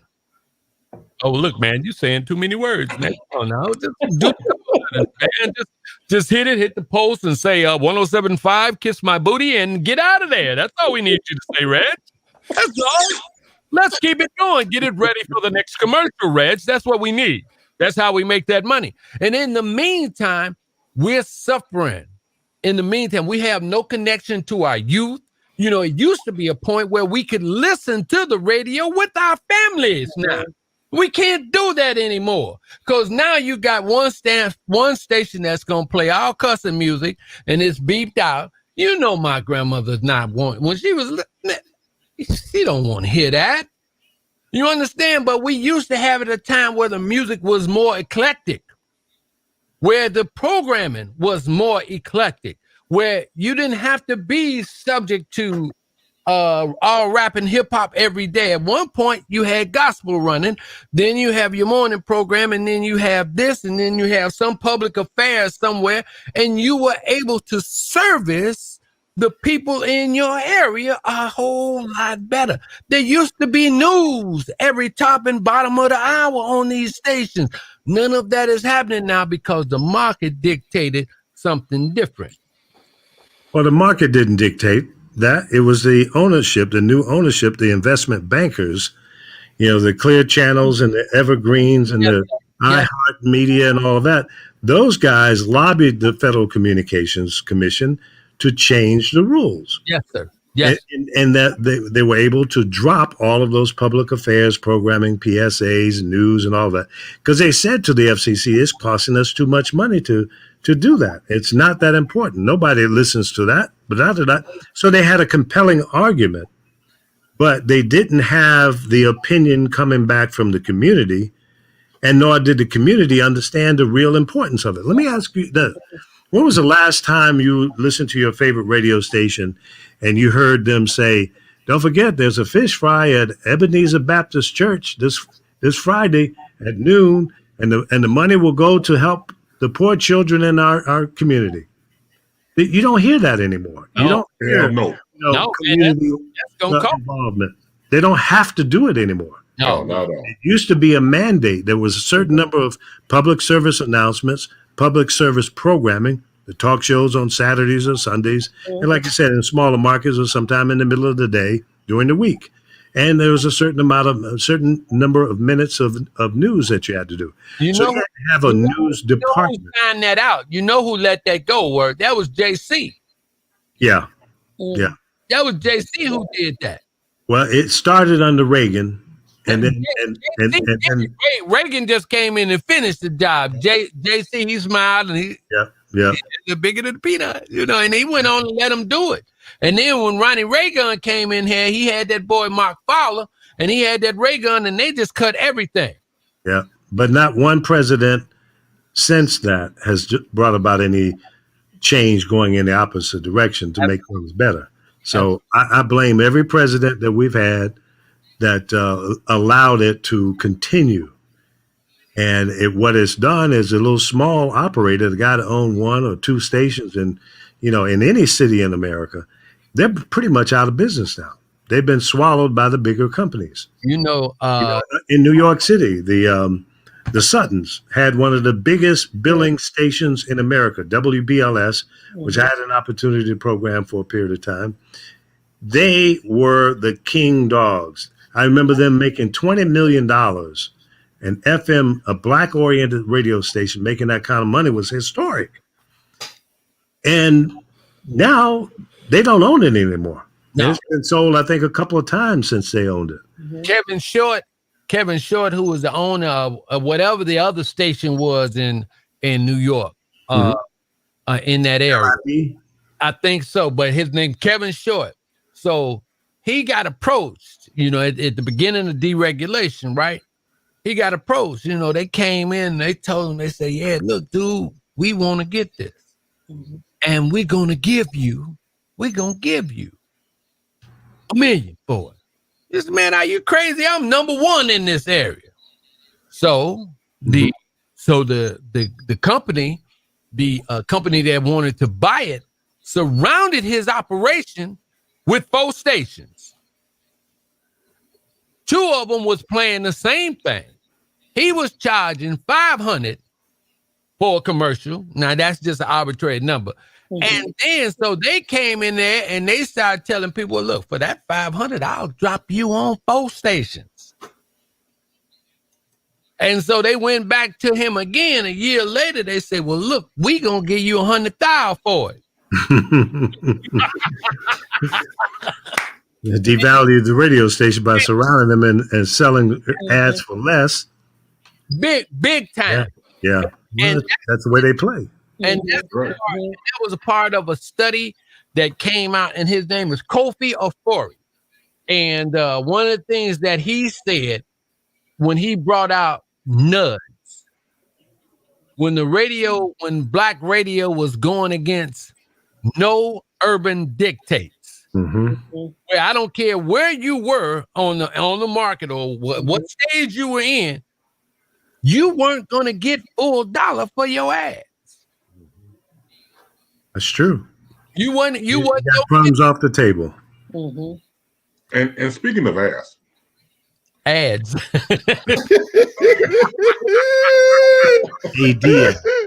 Yeah, I know. I'll just figure it out. So I'm sitting here reminiscing, listening to everybody, and I remember when I used to watch Video Soul. When Video Soul first came out, it was a brilliant, dynamic black cable station. It really was. I mean, the show, it was fantastic. What was great about it was, as the broadcaster, about coming into the broadcasting field as a mere youth, to watch Donnie Simpson do his show. First and foremost, a radio broadcaster. The interviews I would look forward to when he had the celebrity people come in and he do the one-on-ones or it was a group. He was engaging, and I learned watching his technique and everything else. Him, Angela Stribling, doing her, kind of like a night, Quiet Storm program, and Ed Gordon doing news. Those 3 alone were the upper echelon for me to see people like me that was doing broadcasting in the very highest form. This is way before it became like the Booty Central network of all time. Before it became that, it was a stellar broadcasting place. I understand, because look, sex always sells, and then you have all those infomercials throughout the whole night, but still the content was whittling away in time. That's what I didn't like. The content that was very strong in the beginning now was gone. And now we're saying, down the road, Bob Johnson sells it to Viacom, and we got nothing now. And that's why it's important, like we're here with Lee, creating SNN and other broadcasting outlets, because it's needed now more than ever. We just had a conversation about radio stations. Who's having the fish fry? We don't know. Only fish we have in our house, frying ourselves. We got to go on. Hey, we're going on social media. I'm frying fish. Come to my house. This is before COVID. and go on with that type of situation. Other than that, we don't know because we're disconnected from ourselves and our communities. At least when we have social media, we're able to reconnect in some way, shape, or form to get our messages out there of who we are and what we are about. But, when radio completely sold out all the way, nothing. It's just a complete disconnect. And people relied on radio, like what Reggie said earlier. You had news, top of the bottom. Hell, you had a newsroom at radio stations. Yeah. As soon as that was excommunicated, that was the beginning of the end as far as the connection to the community was concerned. That became null and void. And at least now, I'm sorry, were you going to say something? I'll wait till you're done.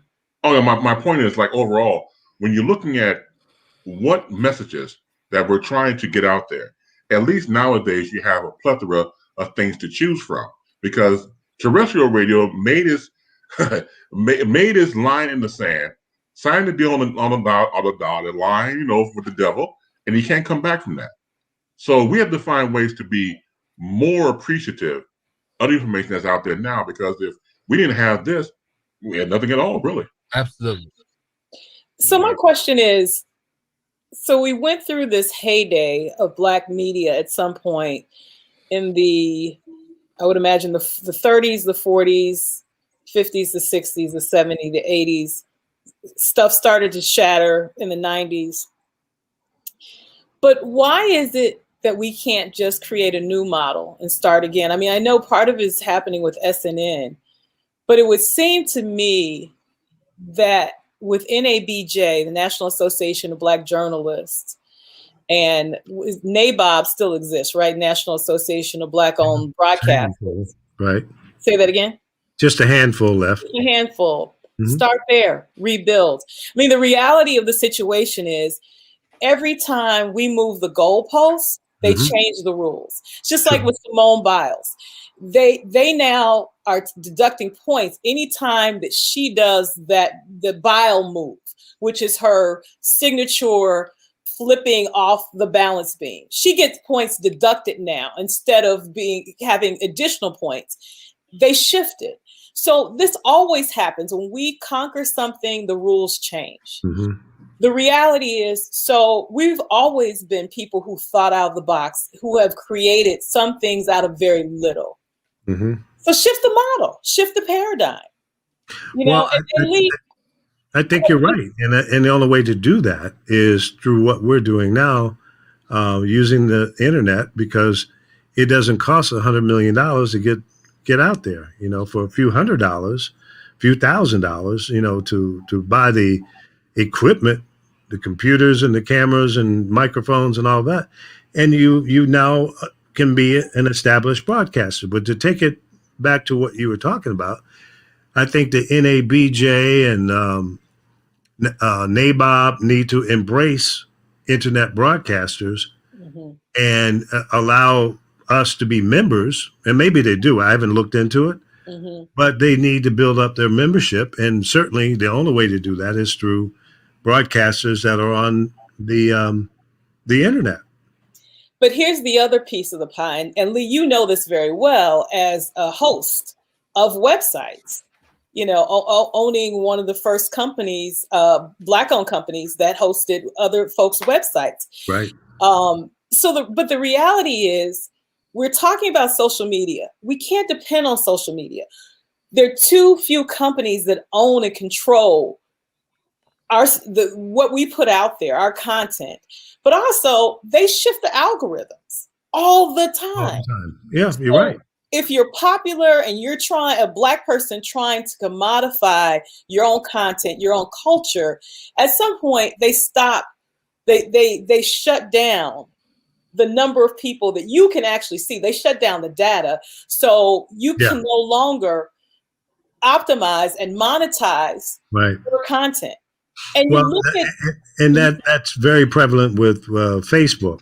And when Facebook first came up, and TikTok, when it first came about, you could go on and everybody that was a friend of yours could see your broadcast. Now, maybe 10%. If you got 5,000 people that are following you, maybe 800-900 will know that you're there. because they want you to buy ads to reach the rest and people beyond. Now, I understand that they're capitalists and it's all about making money. But it could be a different way because that stifles your growth, especially in view of the fact 99% of everybody that's doing anything on Facebook ain't making no money no way off of it. So if you let me get big enough, then let's partner versus putting the harness on me, putting the muzzle on me and pulling back. So, whoa, wait a minute. We got to stop here because you owe me some money. But I'm not making no money yet. Let me get to the point where I can monetize. And then you say, okay, you now have 150,000 people following you. You're reaching them on a weekly basis. You're now advertising, selling ads. Give me 10% and let's keep on rolling. See, I have a problem with the whole mindset, the greed, and how corporate America thinks. Okay, they want us to go out there and build the audience, and then they want to own it. But here's the point that I'm making. They own social media. Why don't we own our own social media channels? Why don't we partner with some of those disgruntled Black Facebook employees, these engineers, these people who do the coding, who know the software, who build the software, who know how to aggregate data? Google, Facebook, Twitter. There's so many Black folks who work for these places that would absolutely partner with one of us to create our own social media companies. Because when you keep saying but they're not going to walk away from those $150,000 a year jobs. Some of them have. Well, okay, then they're entrepreneurs. They're down with the hardship to make to build something up. Yo, Reggie, that's a good thing. You trying to start a network? It's another one of the crazy calls. Did you run that by us? Did you run that by? That's the leg. I like that Sammy finger phone he got there. Well, Lee, actually, I have a question about this because next month I'm about to launch my podcast. What about the Patreon model, where your subscribers are supporting you directly? Yeah, and there's a lot of people making money off of that. Yeah, that's an alternative, and some of the social media places have where you can have a membership thing, so you join, and then you can donate $5, $10, $20. You know what I do? There's a guy that's streaming on YouTube, and it's called Bakersfield Gone Wild. And him and one or two people in the car with him, they ride around Bakersfield chasing police calls. They got a police scanner. Oh, wow. So they find something that's interesting. They go to that location and report from there. And, I was sitting there for about an hour and a half, 2 hours, watching these guys driving around. I thought it was kind of fascinating. It was better than Cops. The TV show Cops was better because you hear them talking, you hear the police scanner going on, and they're rolling down the street, sometimes running stoplights to get to the point. And I ended up giving them $25 because I said, you know what, these guys out there burning up gas, and me, I'm a clown. I in the chat room, I say, hey man, clean your windshield. Look stop at the gas station, man. Clean off those bugs on your windshield. So, when they laugh, they say, oh, okay, yeah, you're right, man. And, and I donated $25 to him. So that helps that cat. I'm sure, I think he had a couple of thousand people following him on YouTube, maybe a little more. But he ain't making no money yet. You can't even monetize your channel until you have 1,000 subscribers and like 14,000 hours of viewership. Yeah. So, you got to cross that hurdle first. Right. So, those little $10, $5, $2.50, they help. The guy might make $100 a day, maybe, on a good day. Yeah. So we have to support each other in that way. Now let me jump in here just for a second, because I want to address what Laura's saying, and what Leah's saying. One of the things that we have to realize as we are doing shows like this and developing, we cannot afford the bandwidth to be able to put on these type of shows for any period of time. So it is the best way to go through the Facebooks, the YouTubes, and the Twitters and all of these places, because they provide us with the bandwidth. And the problem or the penalty for using them is that we can't reach everybody at the same time. We can only reach a portion of our audience at any given time, but it still works. Right. There is still a success factor that goes along with it. Each and every one of us that have a show on this platform, we have a success factor. Now, can it be bigger? Yes. And the more we do it, the more it's going to grow and allow us to be able to monetize what we're doing in a better way. But there is a method of success through the way that we're doing it. And we cannot shortcut it. We just got to keep being persistent. You got to keep going at it. You can't stop. I mean, even though that more people are seeing what you're doing than what's being reflected, but there's still people reaching out. Like just on tonight alone, we've had people hit us from Twitter, Facebook, YouTube. They're seeing it across all of us. They're seeing it across all of us. And all of us coming together to do this has allowed all of our audiences to tap into each other and want to follow us. And I got to applaud Francisco, because he came to us and now he's a fan of all of us. So it does work. So it's a practical application that is working. And I can't wait for him to start his. I'm going to be tearing up his stuff. I'm going to get on out there, man. I'm going to be cracking jokes all night. I got you're doing a podcast already, though, right, Francisco?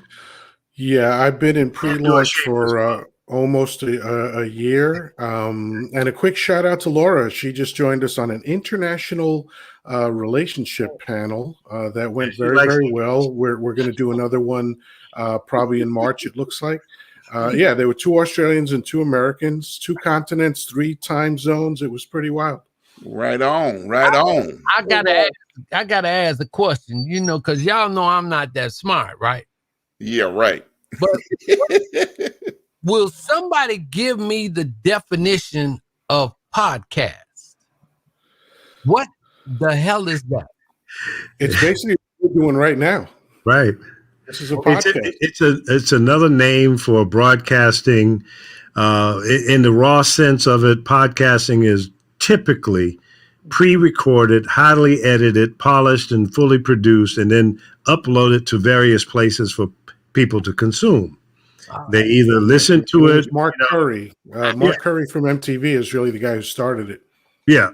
Okay. Well, he's the one that's getting acknowledgement for it, but it's been around, even before him. Yeah, sure. But that's basically it. What we're doing right now is a live stream that when this stream is over, it's actually could be considered a podcast.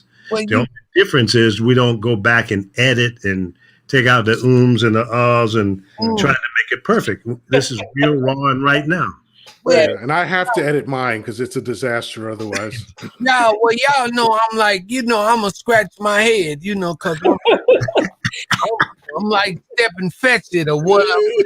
I stepping fetch it now. Yeah, he did. I don't know why we doing the podcast, Lord. Stop. Francisco, one thing I was going to suggest to you, and I think everybody should know this about the membership model of YouTube, there's a 55-45% split. Mm-hmm. You get 55, YouTube gets 45. Yeah, I'm not monetizing through YouTube more than likely. But there is a way you can monetize through YouTube and make money. I look at Roland Martin, perfect model for this. Uh-huh. He's got his Cash App address on there. Yep. On his screen, he's got his Zelle, his Venmo, everything. And he's really explicit. He says, I get 55 cents on $1 that you sent. He's very clear about that. So he puts everything up there. Educating your audience. Right. Exactly. Okay. But let me just say this. Listen, podcasting, I just love the way we take words and then we turn them into buzz stuff. All this. Oh yeah, absolutely. Y'all, I'm gonna say I love that kind of shit because podcast simply means playable on demand. Right. That's all it means. Mm-hmm. Right. But what's the cat, man? Shit, man, I'm doing this podcasting, man. You ain't heard what it is? Let me tell you what it is. See, you take the elbow and do it over here and put it over there, and then it come up like that. I'm telling you, that's what it is. Mm-hmm. And all it means is content that's playable on demand. What makes a podcast is the RSS feed, which is really simple syndication.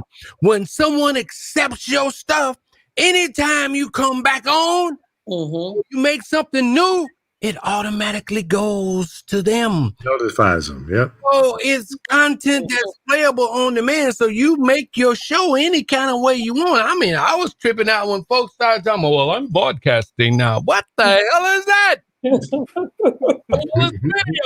What's the difference between video and audio in the digital world? Nothing. Both of them are zeros and ones. Yep. And 10 years ago, what we're doing right now wasn't even available. Yep. And if it was, it would have cost you $100,000. Now, you can do it for pennies on the dollar and reaching people around the world at any time that you want to do it. You can invite people in that you don't know or that you know, and they can be anywhere in the world. As long as they got one of these things, you're in, Laura did a show tonight, and one of the guests that she had on there was broadcasting from his phone. And what was the lady? Was she on a laptop? She was on. I thought she said she was going to do it via her phone, but I think she ended up using her laptop. Okay, but you can use this. Yeah. I was messing with Ron and Chris during your show from my phone. Letting them know that, hey, man, I'm still doing the thing with Laura. And, if it gets done before, I'll come in. But I was doing that on my phone because I had 3 computers tied up with her show. So it's easy, a lot easier today. And I was looking on one of the broadcast distributors' website just a couple of days ago. And they're selling turnkey broadcast streaming systems for $10,000. And I just laughed. I laughed my ass off. I said, are you kidding me?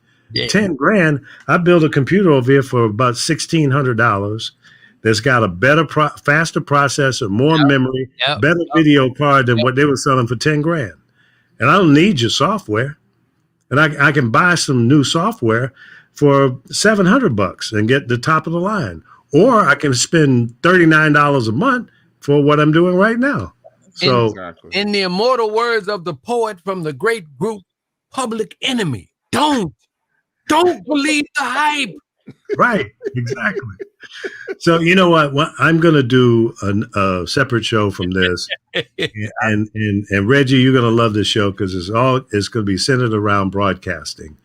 I'm going to interview people who are on different levels of broadcasting, commercial radio jocks, internet jocks, engineers, management, salespeople. I'm going to cover the whole broadcast gamut, radio, television, internet, the whole gamut. So it's going to be centered around broadcasting, but not limited to any type of broadcast. Yes, and we're going to have podcast people on there too. Amen. Hey, y'all, can I change the subject just briefly? No, you can't. A second. All right. Okay. Just briefly. Just a little bit. I'm going to put him on a timer, goddammit. Okay. All right. Did everybody watch on the Super 10-second Bowl? rule? Did everybody watch the Super Bowl? No. I watched part of it. The Super Bowl? Team taking me. Look, I'm going to tell y'all the best play of the Super Bowl. Okay. It was the streaker that ran out onto the field. He did the shake and bake. Okay. Yeah. He shook off some security guards. Sure did. He got tackled by the state police, and he went home with a $348,000 payday. Wow, what's that? $348,000 payday. I'm Did sorry. was it a bet? No. What he did was it was a bet. He went to those betting services, and he took the bet that there will be a streaker at the Super Bowl. Wow. And he's great. And he bet the total amount of the take was $375,000. Now he had his buddy with him, okay? And he said, "Look, I'm gonna pay you $10,000 to be the decoy. Act like you gonna streak." Okay. Wow. So his buddy made a move, and of course they captured him. Right. And he broke and ran out onto the field. Oh, that's beautiful. He did his shake. He had a female swimsuit on. Yes, he did his shake and bake. That was funny. I went, oh my God. God. You know what? This wasn't no little skinny guy either. He should try out for one of those football teams because he had some big old calves and thighs on him. He was ready for the hard time. And then he paid to get his buddy out of jail.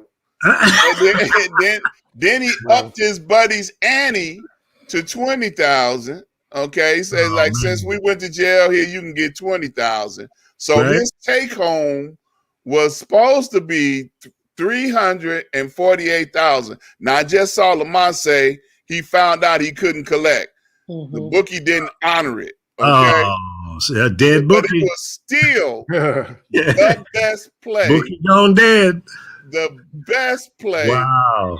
Of the well, everybody, I'm taking bets that someone's going to show up at Starbucks naked tomorrow. So I'm not going to say who.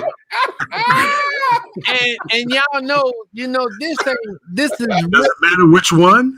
Well, I'll give you a hint. It's probably going to be Newark, New Jersey. Yeah, somewhere in New Jersey, right? Yeah, no coincidence that I happen to live in Newark, New Jersey. Don't worry about it. It'll be fine. Y'all know this streaking phenomenon is really nothing new, right? No, they've been doing it since the 70s, way back, right? Yeah, that's right. Because when I went to school, that I was at Lewis University in Lockport, man. It was nothing to see one of them run across the campus naked, man. Yeah, there was a song about it. Yeah. That was before crackheads, right? Yeah. I mean, I've seen the cat run across the entire campus with no clothes, and it was cold. Yeah, they used to. The ladies used to run with big tits up to the pictures and kiss them, right? With their tits hanging out. That was a big thing for a long time. They go up there and kiss them, and then they would take their time trying to rescue the picture. Come on, girl, and they would stroll her off the field. They didn't manhandle them either. No, not at all. In the chat, guys, I did. This is the 25th anniversary of the series. That was produced by my colleagues at Howard. And it's Black radio telling it like it was. And, Lee, you would really appreciate this, man, because it's got clips in there talking about Jerry Bolding and things like that. Some of the real heavyweights. And when they were talking about the difference in, not the difference. It states that Barry Mayo was responsible for killing soul radio because he came up with more music and less talk. Then they talked about. He did not come up with that, but okay. Okay, but please give me the story because that's what the documentary says. That now because I always blamed him for that. You're the one that stopped us DJs from talking. He did, play a role, but I wouldn't give him credit for all of it. But for that, more music, less talk. That was actually before he got in radio. Okay. That was while he was at Howard on the Howard carrier current radio station. And you mean, yeah. Not on HUR. You mean the cable network? Yes. Yeah. Yeah, Is it cable now? Yeah, it's cable now. But no, they're on HD3 now. Okay. Wow. Nice. HBC is on the HB, and plus Howard now has the relationship with Sirius, and they do all. Reggie, is that your hearing aid squeaking? Yes, it is. So I got to turn down. I work for a guy by the name of Egmont Sonderling that owned WOL in Washington, WBMX in Chicago, and DIA in Houston, not Houston, but Memphis and several other stations, WRL in New York. And he would come in once a month for meetings, right? And we're sitting in the conference room. He had 2 hearing aids. And invariably, he would have them turned up too damn high, and, feeding back. And he's still talking. I said, Egmont, turn your earbuds down, man. They're squeaking. Oh, hold on. He do it. So that's why I said it's just your hearing aids. So he had WDI. He's the one that hired the first all black staff. Yeah. He owned WDIA. Yeah. Oh man, come on. And KDIA in Oakland. Oh man. And he owned his first FM station was in Los Angeles, and that was back in the days when FM was not happening, like pre-70s, and he couldn't make any money with it. He sold it for $50,000. Okay, Lee, that was a lot of money. I got this one for you, and then I'm through on the media thing. So now the big fascination for African Americans now are buying translators. That's too bad. That's because if you get one that's less than 200 watts, it's a waste of your time. I mean, well, the max power on it is 250, man. Yeah. And then that's the max power on all of them. But that's been the thing, because it's a lot of radios now that's that just, they're no call letters, but they're frequencies. Mm-hmm. And so, but this is the only thing that minorities can get now. And so we're being creative, but as far as having access to getting a regular frequency, where you can do a real legal ID, that's not happening. It costs too much. So people are getting into these LMA agreements where they're, licensing these translators and things like that. And it's costing folk arm and a leg. And we still don't have any real radio, because in order for you to deal with translators to cover an entire metro, you need 4 of them. And you can only get 2 of them on the same frequency. Right. And they have to be a certain number of miles apart, which kind of defeats the whole purpose, because you may be too far out to even make it worthwhile. I'll give you guys an example. I'm pulling up an email here. We're talking about ownership and all that good stuff. I get these emails on a monthly basis from a radio broker, like a real estate agent, and all they do is sell media, radio, and television. And all over the country. I'm trying to pull up one of theirs here. And I'll just give you an example of what you can buy today. And where in the hell is it? Delete him? No, I didn't delete. Here's one. Okay. All of those who want to buy a radio station. How about a brand new Texas, a C3 FM? Now, FMs are in several different classes, and we can go into, I think C3 is 25,000 watts? Strong signal covering Houston suburbs. Keywords, Houston suburbs. How far out are we talking? Coastal market. So if you're in Houston and this is a coastal market that's going towards the Gulf of Mexico, license, equipment, tower included. Price for a quick sale, $295,000. Now you say, wow, that sounds like a good deal. Well, if you're a sucker, it does sound like a good deal, because what you're keying in on is, well, I can get into Houston. Probably not. It's going to be a fringe signal at best. Okay? You'll get some pieces of Houston, probably not the majority of Houston. So that's kind of how this thing stations are positioned. And they got some groups that are for sale in here, but then they got low powered TV. There's a television station in where did I close the damn email? There was one in Santa Barbara. It's successful. It's making money. It's Spanish network. And I think they wanted $2 million for it. Now, if you got $3-4 million, that might be a good buy. If you're 35 years old, you can sit there and wait for it to really generate some significant money. Yeah. Here's a new listing: 30 stations, a 30 station group, Southwest markets, AM and FM signals, owner finance. They don't say how much. When you see owner finance, that means you ain't going to be able to get this finance through a bank. So this guy's going to take paper, hold a note. You're probably going to have to put a couple $1 million down or more, and then you pay the owner, the current owner, on a monthly basis. Those are the kind of AM FM translator. Owner is motivated. Wonder why. Would consider all offers from qualified buyers, $175,000. Here's one for you. Dr. Ron, this is one for you. This is made for you. Okay. Honolulu, Hawaii. AM, centrally located, huge signal, owner motivated.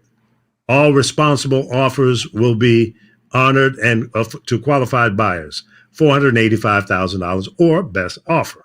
You see what I'm saying? So you're going to be looking at smaller markets, brand new stations that you're going to have to build out in some cases. Some of these are already on the air. Here's one just added, cash flow positive, New Mexico, AM and FM radio group, Class C signal, $1.4 million. Here's a bankruptcy, AM and FM, Alabama - Florida, Gulf Coast. Probably got wiped out in one of those hurricanes. That one is in a bankruptcy. So you go to the bank and cut a deal with them. Panama City, Florida, AM FM translator, good signal, huge potential. So these are the kind of deals that are out there. Now, if you got big money, you want to go buy Radio One, you get you a couple, I don't know how much Radio One is worth now, but let's 800 million, 750. I don't know. I'm guessing. So let me ask you a question. And no shops in a major city. Right. Yeah. So let me ask you a question. So what happens when the FCC decides to take your frequency and restructure it, and now what you're just now buying as you think as your market that you're going to move into, and the FCC says, oh no, we're going to take this and do something else with it, because they've done that many times before. Well, yeah, and I think that's what's happening now when broadcasters who have an AM station and they probably can't sell it, they're giving those AM stations back to the FCC, and the FCC is wiping those out. You cannot have that frequency in that market anymore. Right. It's a dead station, a dead call letters. Well, not the call letters, but the frequency. But the frequency, yeah.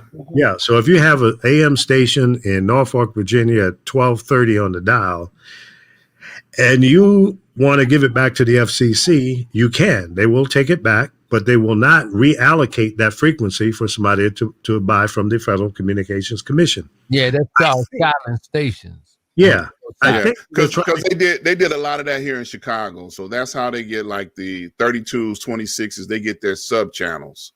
26.1, 26.2, and they run programming on those stations, but they got those frequencies back from the FCC. So, like, are you talking about the digital, Dr. Ron? Well, yeah, they turn them into digital or carrier stations, okay, or carrier channels, because a lot of times what happens is, like, say for instance, like just as an television. Yeah. Well, no. They take frequencies, period, and they will give them to a television station. Okay, like just as an example, I own wireless sound equipment. Okay, wireless sound equipment operates on frequencies. Right. So in certain cities that I go in with my equipment, I cannot operate on certain channels because it is the same channel or frequency that local television station or local radio station might be operating on, because it can be either or. It could be a radio or a television station that are operating on those stations, but they take them back and they take them away, and they're not available to even operate, not even a wireless mic on. Right. Yeah, because they're reallocating the various frequencies for other types of mode of broadcast or transmission. Right. I think they want to wipe out the AM band at some point, at least the small signals. And at one time, the AM band was, and parts of the citizen band was actually military. Right. Mm-hmm. So shortwave, same thing. Shortwave, same thing. Yep. Right. They reallocate from time to time. One of my colleagues, Dr. Henry Lowe, physicist, man. Mm-hmm. He say, man, it's waves up there we ain't even got to. Yeah, true. That's true. He say, it's stuff up there we ain't even got to. And see, we don't have the I'm not gonna say we. Well, I guess we need some more scientists, right? Well, that's like satellite phones. Satellite phones operate on frequencies that are higher than the normal frequencies that regular cell phones operate on. Like satellite phones are usually military issued or top secret type stuff that they do when they need to make a clean line, to talk to somebody across on the other side of the world. They can make that call on a sat phone, so they have always been there, but people like me and you don't have access to that unless you got the kind of money to be able to invest in it. You can buy a satellite phone. It might be cheaper now than what it used to be. You get one for $800-900. Oh yeah, like I said, you can get one now cheaper than what it used to be. Exactly. Yeah, because at one time, them things, you wasn't buying them. Is more expensive now than a satellite phone. Yeah, okay, I can believe that. $1,400, $1,500. Yeah, look, iPhone, you can be out of some money. Yeah. Mm-hmm. Yeah. Yep. Does anybody have a hand crank emergency radio? No. That operates on AM? I used to. I don't have it anymore. Yeah. Okay. I just purchased one. I mean, between everything that happened on January 6th, leading up to January 6th, I thought, if I need some communication, I'm going to have to rely on this hand crank radio. And I thought most of the stations will be AM. So we can't get rid of all the AM stations. Well, yeah, the FCC is not in the same business as the manufacturers of the hardware. They don't give a damn. They put you out of business when you accept it. Too bad, so sad. Yeah. What about, you remember AM stereo? Yeah. Nope. Nah, that's before my time. I ain't old enough to know nothing about that, Lee. Yeah, you're a lying dog. Exactly. It was right around cassette time. So don't even try. Hey, man. And tracks. Is that the same thing as the dog with the RCA? Yeah, right. And even again, like I said, even that HD radio is a joke. Yeah. Oh, yeah. I have it in my car, and I don't ever listen to it. Yeah. I forgot that I had it. But you know what? When I'm in my car, I listen to satellite radio, and I'm only listening to it to get news. I'll listen to CNN or MSNBC. I got a new news outlet now that I check out at 4:00 Pacific time every day. Y'all know who that is? Who's that? You don't know? Just started the first of the year. Former Fox host. See, y'all been sleeping. Former Fox, not Shepard Smith. Shepard Smith. 4:00 Pacific time. Oh. And a 1-hour show is called The News. Shep. And I like it. I mean, it's a newscast. It's not opinionated. He's reporting all the same stuff that they're talking about on Fox and CNN, MSNBC, ABC, CBS, NBC. Same news, same information, but presented differently. It's a newscast. It's so refreshing. Nice. We got a question. What's wrong with HD radio? It's nothing wrong with it. It's okay. I'm gonna cuss. It's just bullshit. It ain't even Friday yet. He didn't cuss twice on this show. They say high definition. Yeah. Really no high definition. All they did, and the company that started that was called Ubiquity. Yeah. Ubiquity did that, and they named it IBOC. That's IBOC, in demand on channel or something like that. So what they ended up doing was wrapping digital signals around the analog wave. That's all they did. They attached, they put like it was a sandwich. The analog wave in the middle is the meat, and they put one bread as a bunch of digital carriers, and on the bottom is digital carriers. So that's why when they changed it and started talking about this high definition stuff, that's why you could see the little words or the names of the songs in your car. But the true essence of what the radio was supposed to be about on high definition, then it needed to be digital. And the United States fought against the Eureka 147 DAB. They were about to take it, but the doggone NAB said, oh, no, man, that's going to bankrupt us.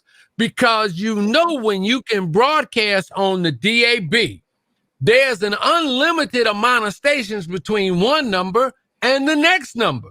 Anybody could have been broadcasting like that. But, you had the problem with receivers, how much they were going to cost, the transmitter. The transmitter. Yeah, they had to retool the whole radio station for that. So they said, no, we're not going to do that. So they decided to go with Ubiquity and their iBot.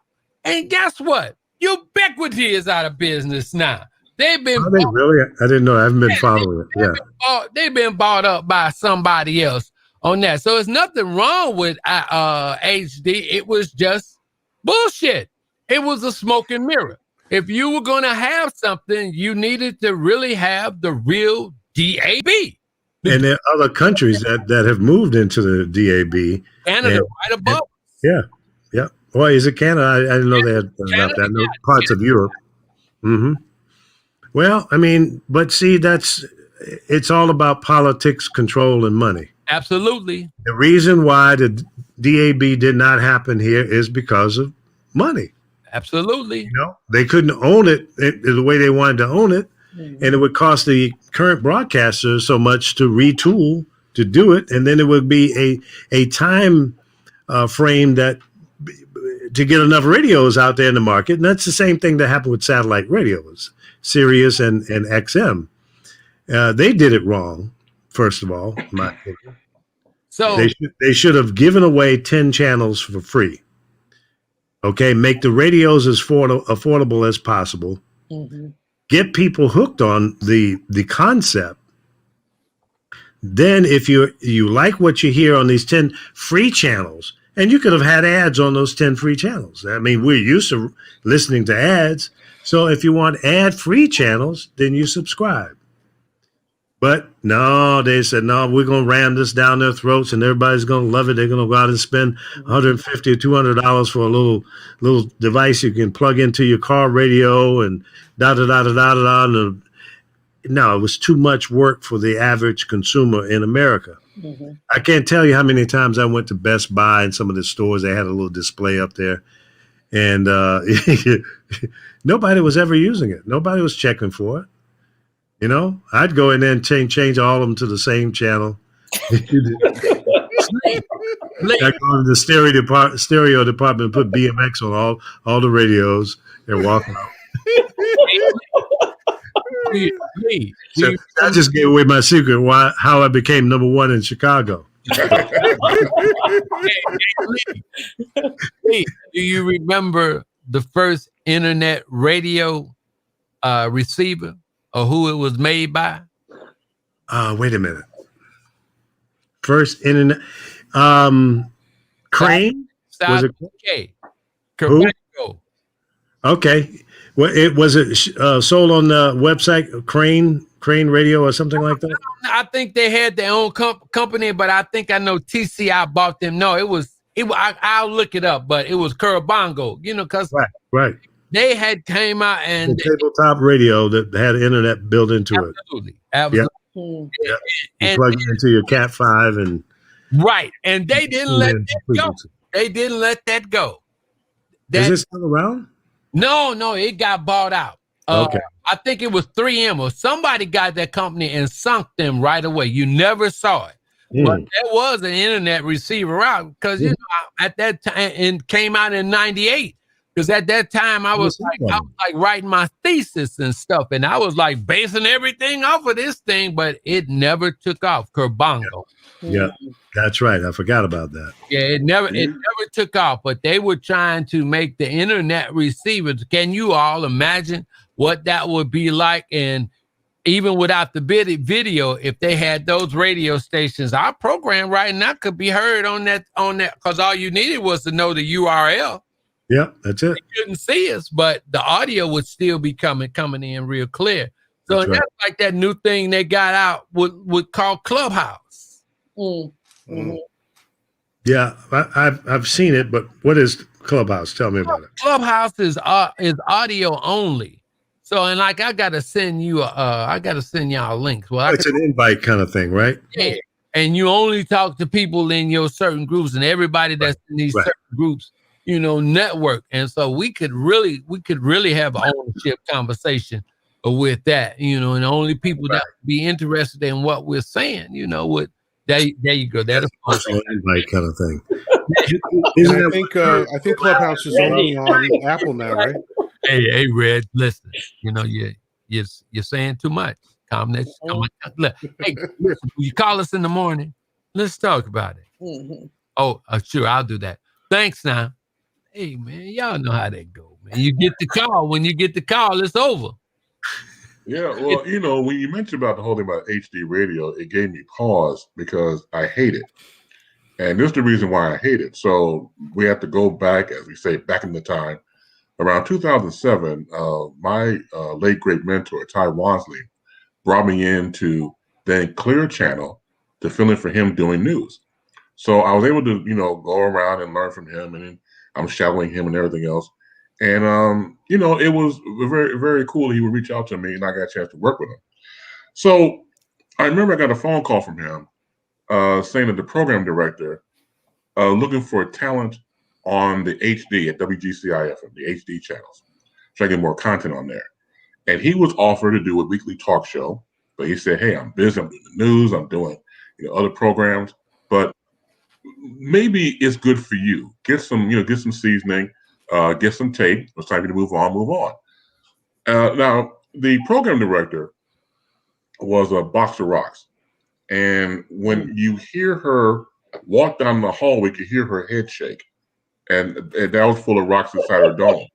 So when I sat down and talked to her about it, she's like, well, you know, Chris, Ty told me that he recommended you to do the talk show, but I decided to go in a different direction. So I'm going to use our 18-year-old intern and have her do a talk show. I said, wait a minute, hold on a second. I said, but back up. Did you just tell me that you want this HD to have content and a weekly talk show, but you want an 18-year-old intern to do a show? And she said, yes, that's what we're going for. Now, I'll take a nod from Reggie. I'm about to cuss. Fuck you. Because that made no human sense whatsoever. None. And, you know, and don't get me wrong. I mean, you try to be nice to people, but goddamn you, some people just don't deserve it. They don't. Because it's not in their internship paid base. Say that again? Was it a paid internship? I don't give a fuck if it was or not. You know, really, you know, you some people just don't have it. Now, I'm not gonna mention her name, but she came from Indianapolis because she was the music director at a station there. They wanted to bump up their new star and brought over to WGCI here in Chicago as program director. She couldn't program nothing. Out of a paper bag, out of 2 goddamn cents, you couldn't program nothing.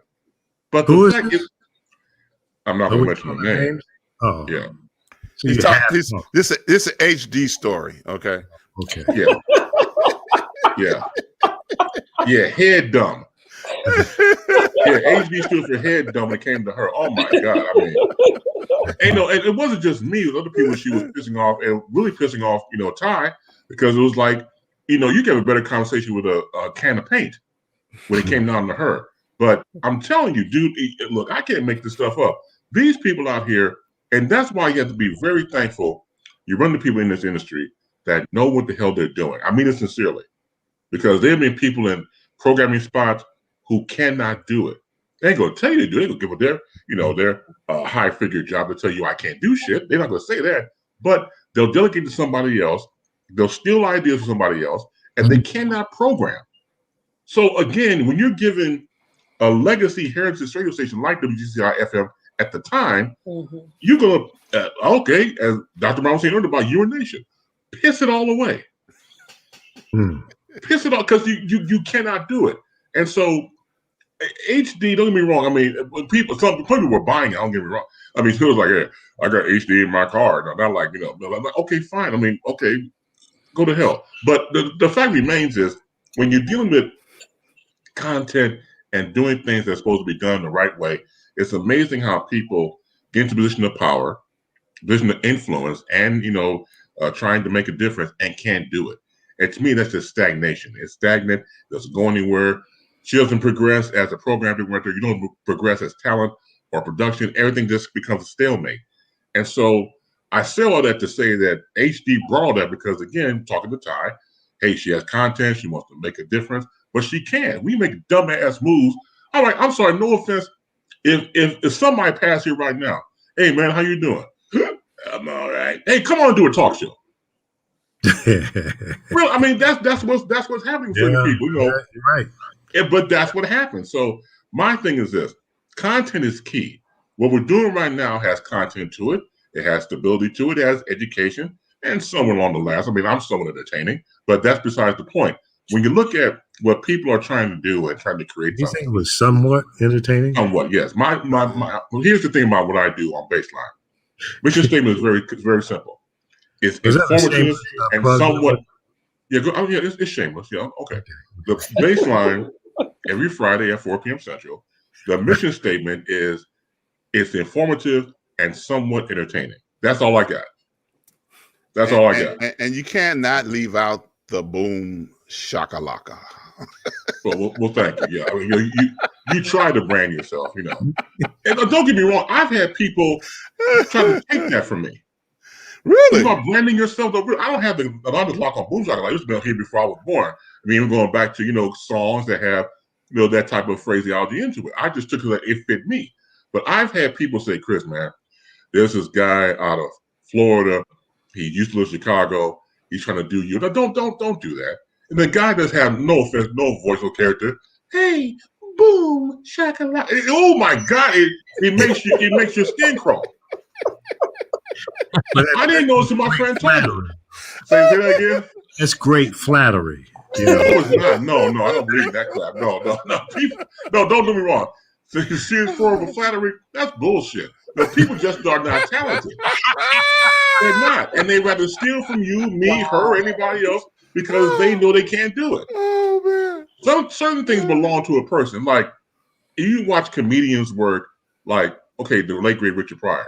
You couldn't steal from Pryor because a whole different level, and the ones who did fell on their asses.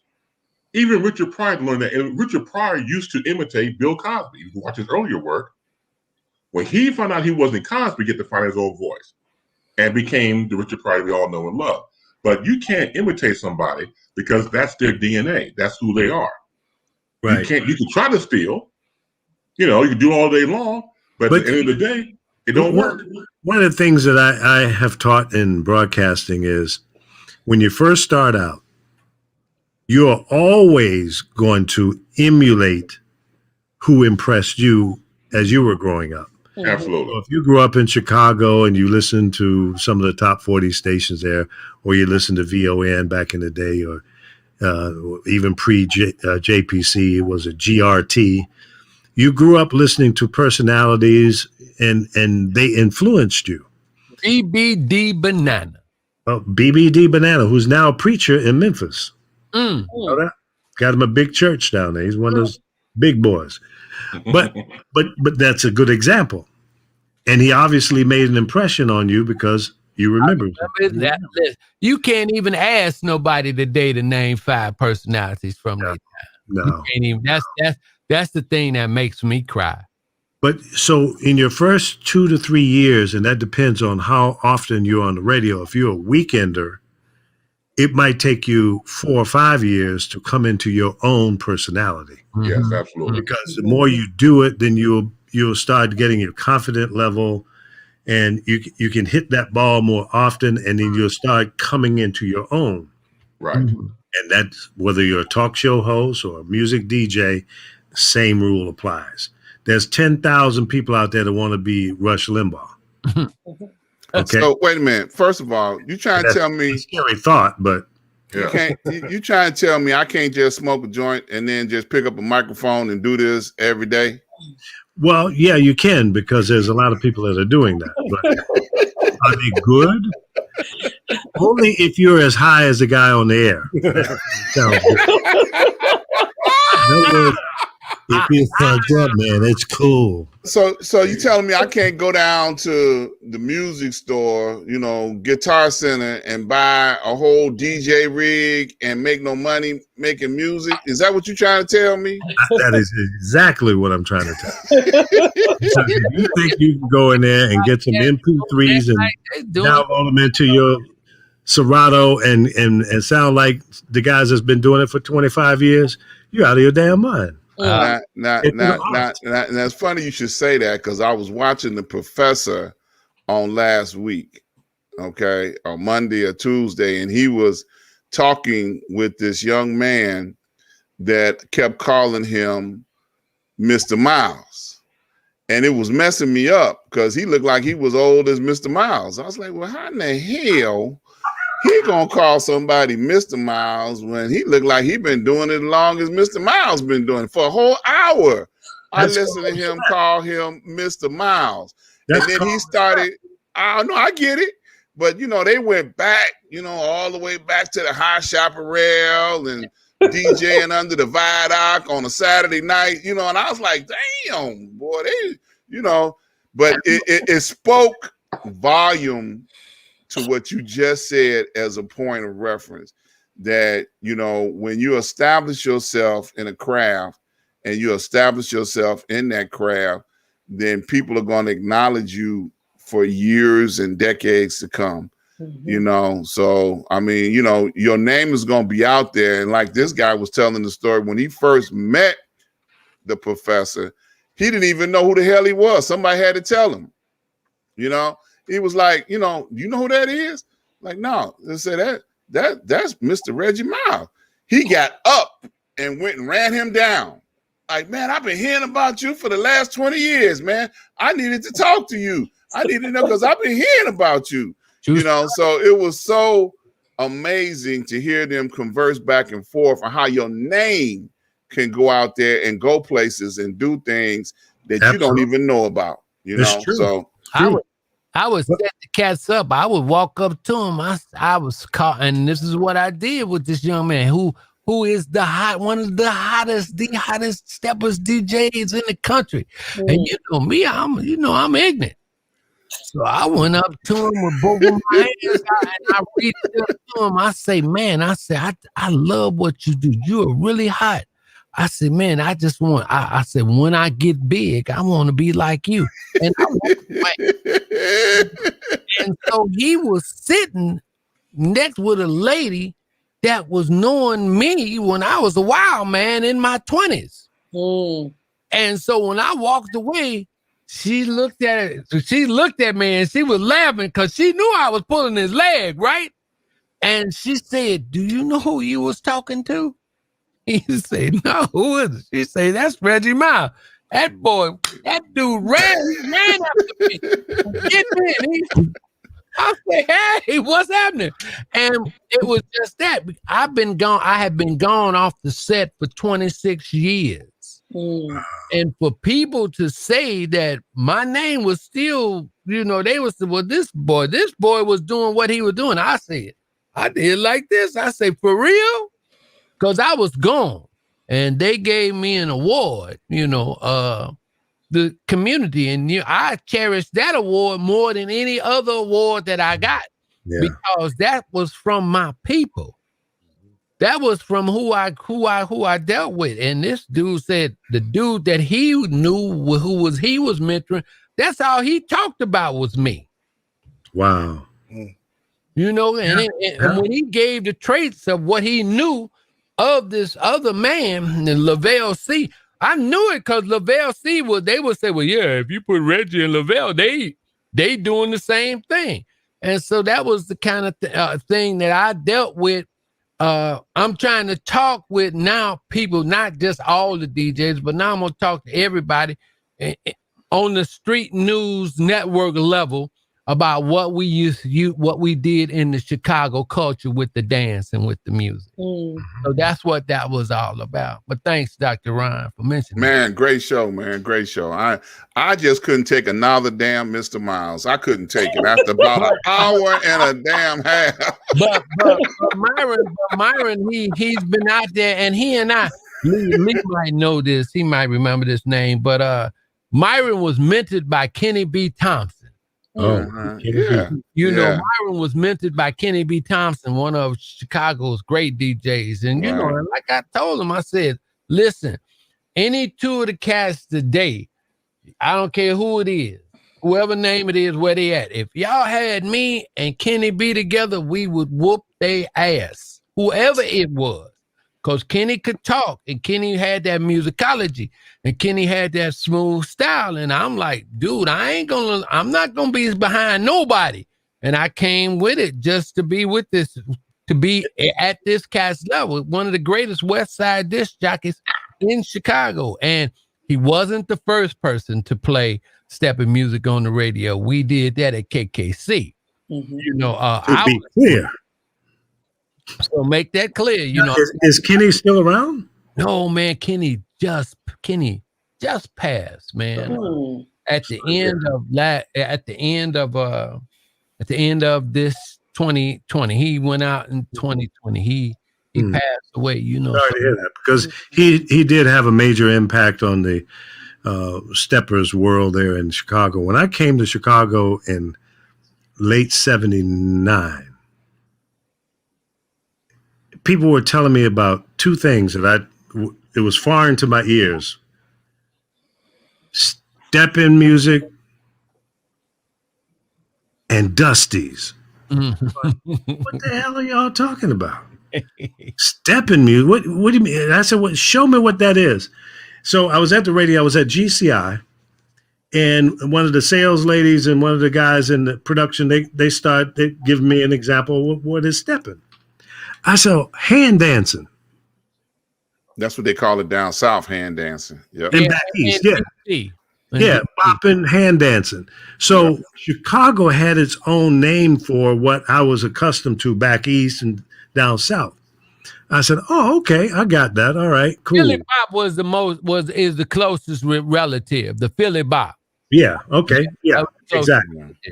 Then the Dusties was oldies, but that was a name only in Chicago. Right. And all my travels from the East Coast to the West Coast and the Midwest, only in Chicago did somebody refer to them as Dusties. Yep, that's true. And I couldn't embrace that. I said, it's an oldie, damn it. What are you talking about? No, Dusty. Where y'all get this from? So I said, okay, so stepping music is popular. I never really put that on the air at BMX or GCI. That was one thing that I didn't fully embrace. Now, I didn't have a problem with it, but I didn't see it as a potential. I got enough market share to give it that kind of prominence. But the oldies and the Dusties are popular everywhere. So on Sundays from 4 to 8 p.m., I had an oldie show on WBMX. And it was getting double digits. Jim Rags did it. Guy Brody did it. I did the show. We never had less than maybe a 12 share. Okay. And then GCI tried to put up an oldie show in what's his name? He's gone now. Herb Kent.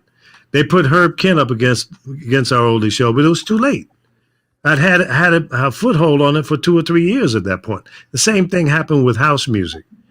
GCI didn't answer the house music craze until I had it for almost 2 years. The innovator. Yeah. You're on that cutting edge. If you're the first presenter, you own it. Mm-hmm. So anyway, that was my education in stepper music and Dusty's in Chicago. Those are synonymous with Chicago. And then when what's his name did the stepper record, Stepping in the Name of Love. Oh no, Mark Kelly. I'm gonna have to go. You're gonna make me cuss you out, man. I'm just saying, external of Chicago. They loved it. That was a song that took the whole stepping thing to another level outside of Chicago, as I remember. Maybe there was another song. That's true, and that was great, Brandon. That was, and I listen, and I don't care where you go. And when I did return back to the scene, I ain't heard no DJ play that song yet.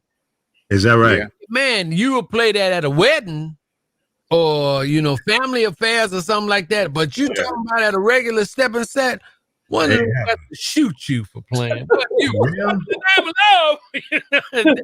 That gets you out. That's passion of a local group of people that have ownership of a brand that they love. And you can't change it. You can't. Yeah. You got to honor it and respect it. Yeah, that man couldn't dance. How you gonna talk about? Mm-hmm. Plus, he's a pervert. Get out of here.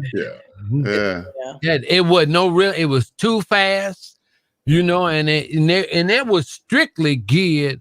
It was strictly geared for a younger generation. That was strictly a straight marketing song, and it was cool. Yeah. But the stepping culture within itself was really anti-disco and anti-fast music. It's about a social partner dance. It's the social partner dance. You listen at the disco, the house music, you can go in there and do your thing, and it don't matter.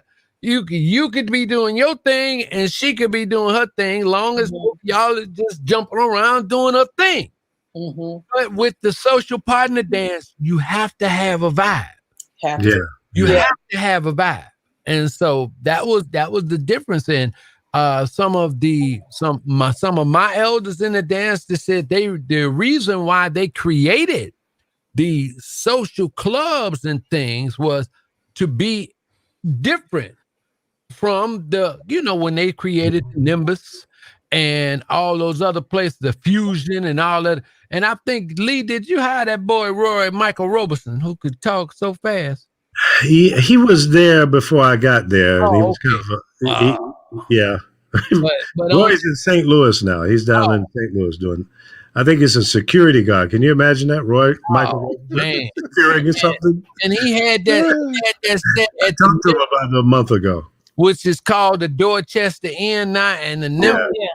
And the Nimbus had had probably the best sound system I think I ever heard in my life, man.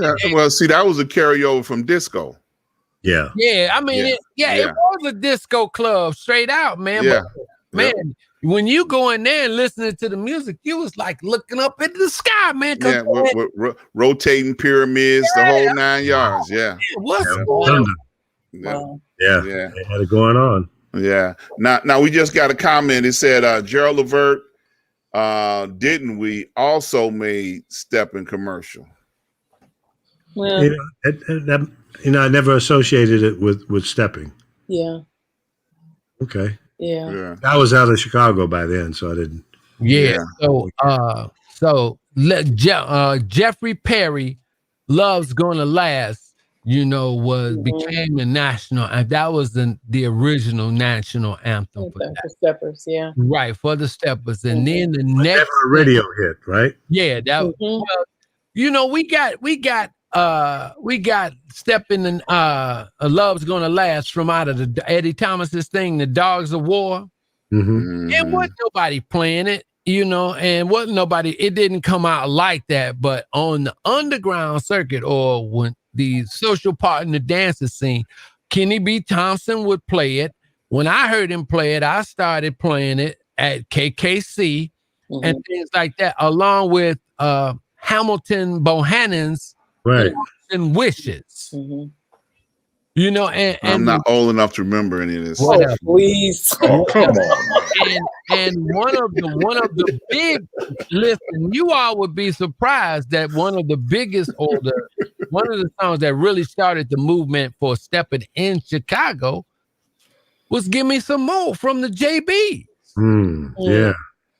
Give me some more. See, the reason you don't know those songs, Dr. Ron, is because they didn't play them in the strip clubs.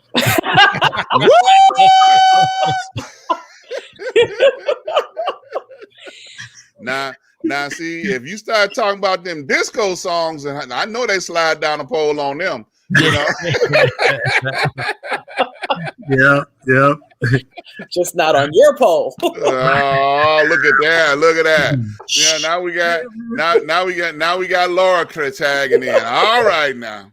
Yeah. Oh my God, it was good, Laura. Yeah, she gonna get banned again. Don't you got the button? Don't you got the button, Chris? I know Chris will ban you again, you know. Not tonight. Not tonight.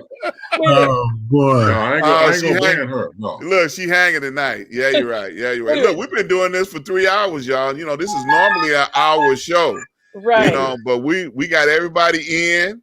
We got we the street news now and plus some. And we've been don't clowning. get used to it. We're just doing it for the night. Don't just say for the night, y'all. About this being a 2-hour, 3-hour program, Dr. Ron. It's only special for tonight. Only for tonight. I'm not in control. I'm just a guest. All right. And Chris is in control. He can cut us off anytime he wants to. There you go. He chose to sit down, sleep at the wheel, and let us run our damn mouths. There you go. Hey, Chris, before you cut everybody off, I just need to ask a question. Yeah. Professor Miles, did you ever learn how to walk? Baby. Oh, y'all need to turn off y'all stuff and let me talk to this woman myself. Let me talk to this woman. Hey, hold on a second. Wait. I'm sorry.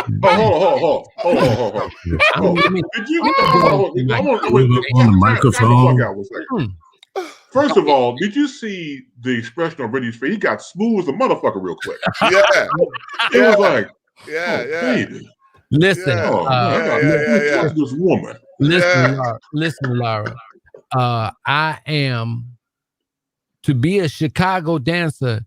You cannot have one dimension. You know, and that's one of the misnomers or the fallacies that's going out in the social partner dance community. They keep wanting to say, stepping.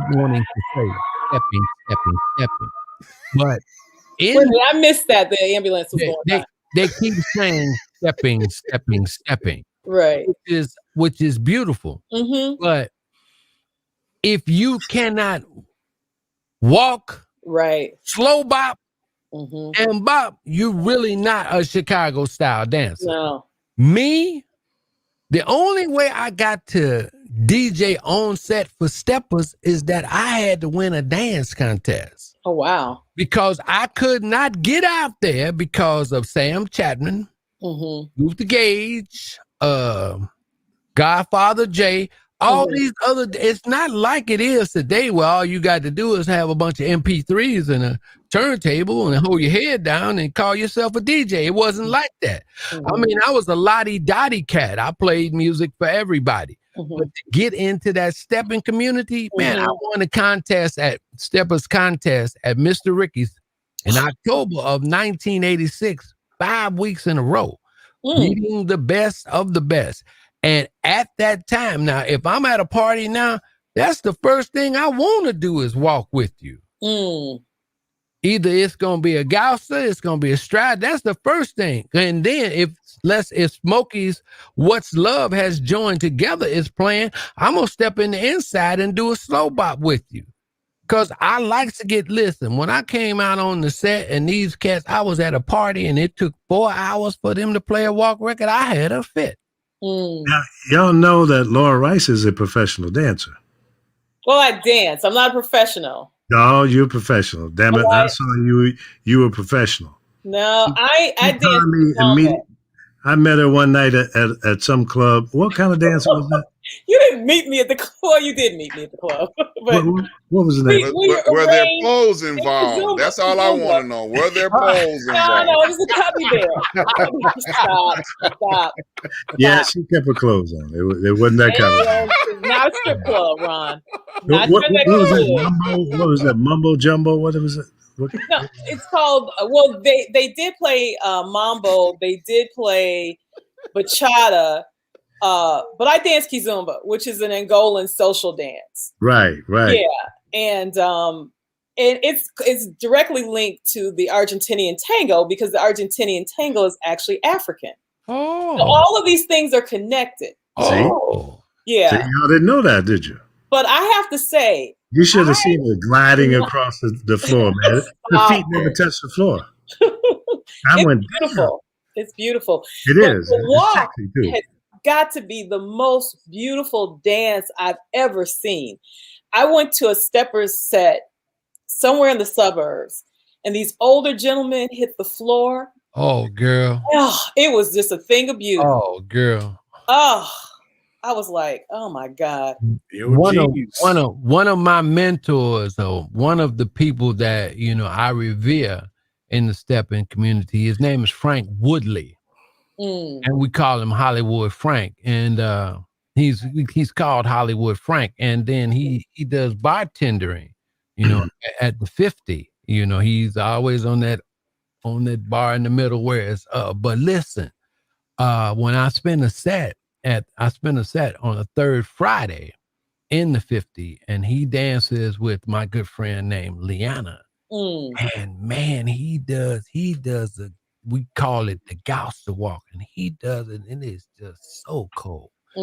He could do it on a jazz cut from like Johnny Lytell called Skin Tight. I mean, Sit Tight. Or he can do it from a dusty on Lee Williams and the Symbols, I Love You More. At any time, this man can do this. And it's not the type of walk where you got to be all up on a woman. No, yeah. Actually, his body is on the side of the woman, and they walking and waltzing across this floor. Because the whole idea of the walk in the ballroom era of the social partner dance here in Chicago was the object was to get around the entire floor. Exactly. And you do it, everybody's doing it in a single file line, following each other. If a cat was slowing down, either he was told to get to the middle or the person in behind him went around him. But the walk, it was like circling the wagon, and like spiritually, from what I was told, that was like a circle of protection that they, that happened, in our community and stuff like that. But listen, if you could not walk, you could not be considered a dancer, because the misnomer is that they think the Chicago style, many think the Chicago style of dance is one dimensional. It is not. It's not. Three dimensional.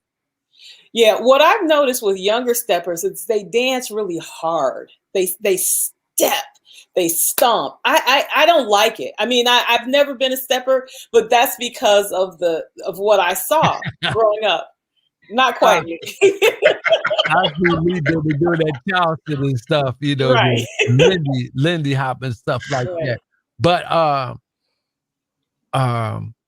the Chicago style dance, the young men, the dance evolved into stepping in Chicago through a time period where the dance was called the New Bop. And the New Bop was ushered in when the music changed, or when James Brown came to the forefront, because the first New Bop stepping songs were Give Me Some More, More Peas, You Can Have Watergate, but give me some bucks and I'll be straight. Yeah. And when the brothers would do that, brothers would hear that, they would go into a battle dance. And Some folk call it man on man. That's where the heart is. And see, listen, if the women were brutal back in the day, right? These cats that was doing this man on man dance, if you could not be anywhere close to them, a woman wasn't going to dance with you because she didn't want to be embarrassed by you because you was a goofy. So Francisco, do you understand anything that they talking about? I know you out there on the East Coast. Yeah, no, it's about 50%. I'm good so far.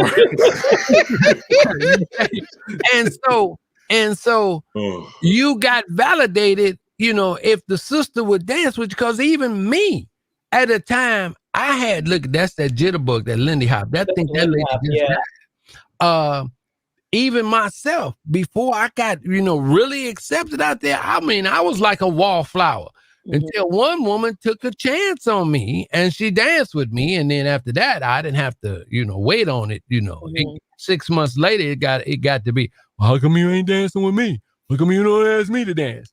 So that's how that was, you know, but the ladies were brutal. You had to look a certain way. You had to know what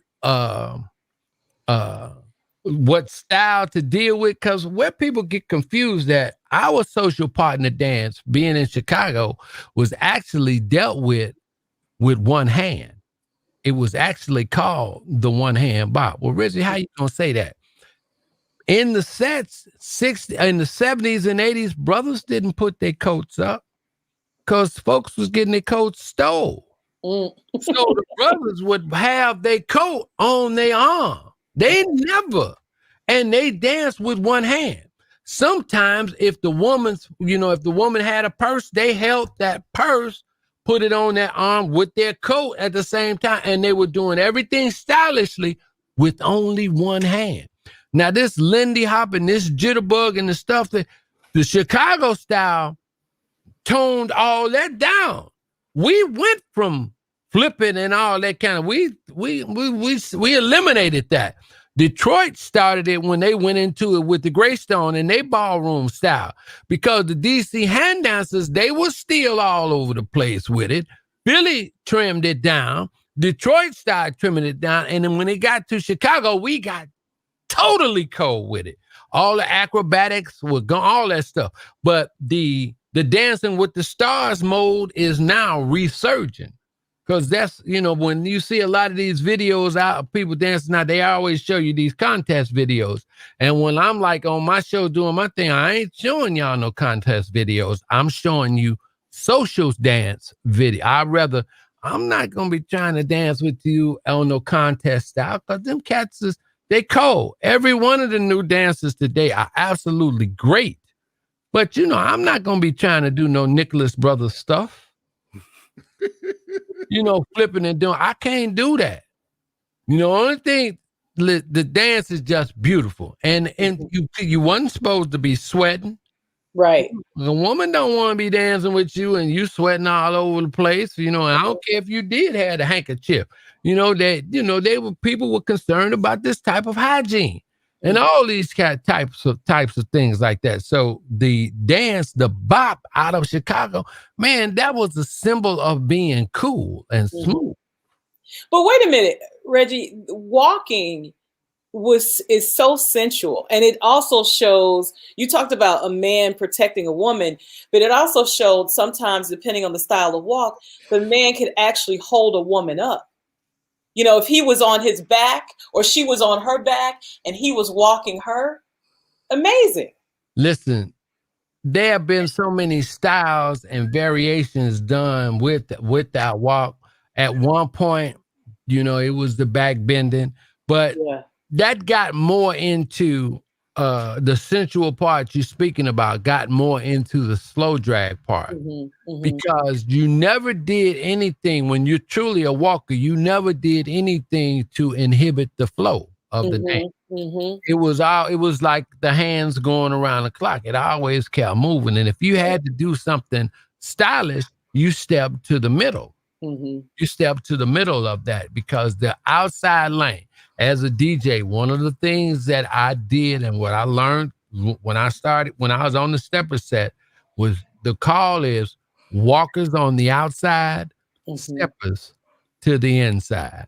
And at a set, a social partner set that I grew up in, the walkers always have the right of way on the floor. But today that has changed. I call what they do now in the set when brothers are dancing on the outside lane. I call it peacocking. You know what a peacock does? Peacock stand up and open up his tail, because brothers are fishing now. They trying to get more people, more women to come at them. Oh man, he did a triple slew fillet turn and threw her, all this fancy stuff. That dancing with the star stuff, and all the brothers are doing is trying to show off for the girls. But I had an elder. I was dancing at a club, and I had an elder come and tell me. He said, I came off the floor. He said, Reggie, we know you can dance. Why are you doing all that showing off? He said, everybody in here know you can get on. Stay in your lane. And after that, the thing I learned about dancing is to stay in front of that woman, and everything I'm doing is to make her look good and to make her feel good. Anything I'm trying to make her back that truck up. Yeah. Of course. Oh, man. You just ruined it for me. Professor, I have to admire you because at least your dancing experiences were very positive. It sounds like, obviously you made a very big dent in the stepping community, and it's nice to be acknowledged. And not always had that same story. Laura, what was that dance you were doing? You was a Shaka Zulu at one point. What kind of dance you were doing at one point? Shaka Zulu? Yeah, I don't know. It was like, it was Shaka Zulu. We were on 83rd and Jeffrey. Oh, you doing a dance. That bar. It's called Kizomba. It's the Angolan social dance. But I will tell you this. When I was dancing with them, I had not been trained by an Angolan. And we were essentially doing stepping and kizomba. And the Angolan teacher that I eventually had, he called it Step Pumba. Step Pumba, okay. Step Pumba. Now, is this walking here? Is that? Yeah, that's it. Yeah, that's it. That's walking. That's hell, I can do that. No, Lee. no. Oh, Lee, if you Google Chicago style stepping or Chicago style walking, stepping will pop up. Click one of those videos. Yeah. But so what I was learning there on 83rd Street turned out to be, I can't even say it nicely, but a bootleg version of Kizomba. Because Kizomba is smooth, it's beautiful, but it's not as sexual as a lot of people in Europe make it. Because in Angola, it's a dance of celebration. It's a dance that you can do with your neighbors, your family, your father, your mother, your cousin, your brother. But the Europeans have sexualized it. Yeah, I know it was bootleg. I mean, for example, because Laura invited me to the Kazumba Shaka Zulu thing over there, and I was like, okay, well, I'll come by, but I don't dance. Don't ask me to dance. They have a bar. Yes, I'll drink, but I don't dance. He certainly knows the water funk. Man, shoot, man, look, hey, thank you. So I got there, and they were doing some kind of crazy shit. They cut off a chicken's head and poured the blood on the floor and dance around and carrying on. I mean, I don't know what I did. Look, I'm telling you. You can't invite Dominicans anywhere. It didn't matter. It didn't matter. So, they're out there dancing and carrying on. And I was like, wait a minute, what the hell? You want to dance? No, thank you. No, I'll sit here and drink the beer. But whatever it just seemed like, and all joking aside, it's like you were uncomfortable there. This was going into do you realize it was like a bootleg version of what you talked about before? Well, I figured it out because what happened is in the early iteration of full body frequency, I had the people from they were called Black Diamonds at the time, had them on my show. But when they could not define some terminology, some Kizomba related terminology, it was really clear that they didn't know everything that they needed to know, and they referred me to the person who taught them, but they then took the dance and adapted it to their steppers sort of philosophy practice. And when I talked to Cesar, the Angolan, as I call him, we ended up becoming friends, and he ended up becoming my teacher. And I did a lot of private lessons with him. But part of the private lessons was also to learn the culture, you know. And so while I was doing it, because I haven't done it in a while, and of course now, I'm looking at the video now that Lee's showing. Yeah, now that's good, because Val, I see Val there, and that's West Side Mike. That's can't think of his name, but that's Andrea, and and that's Sandra Hurd, and that's I love. So these I are true walkers. Those are walkers. I got a walking video, Lee, that's down in the room. If you want to play, I got because you know Sandra and Andrea. What are we looking at? They're not dancing. Which they're all the picture? They're sitting. Wheelchairs. Stop. Yeah. But the most important thing that was Buford Finley's instruction. Here, I got. I'm down in the room, Lee. You can run that. So that's Buford stuff. Okay, now this guy that's in the white, that's Lester and Val. Now Lester's that boy is cold. Lester's cold. And you see how they following each other? And the whole thing about the walk is that in Chicago, you got to know how to square, you get taught to square the corner. But I think that's Buford doing that's Don Vick. And that's Don Vick and Belinda Fox S. Jones. They original dancers as well. That's West Side Mike. West Side Mike, he's like the new guy doing it. And I can't. And the orange suit, that looked like Dr. Ron. Back in the early days. I wasn't born yet when they started doing all of this stuff. Yeah, that's beautiful. And especially if they was on the west side, us south side people was not allowed on the west side. I understand that. That was real laid back, low key kind of thing. That's real smooth. It's really smooth. But one of the most important things about dancing is that you have to learn the culture. It's not just the steps. It's not just the clothing, because it's the culture that goes with it. And the shoes. And the shoes. Can't leave the shoes out. You gotta have the matching shoes and the matching hat. I'm gonna definitely have to have you come in and talk on conversations, because you going right down. You talking about? Well, no, I think the professor and Laura ought to do a Street News Now remote.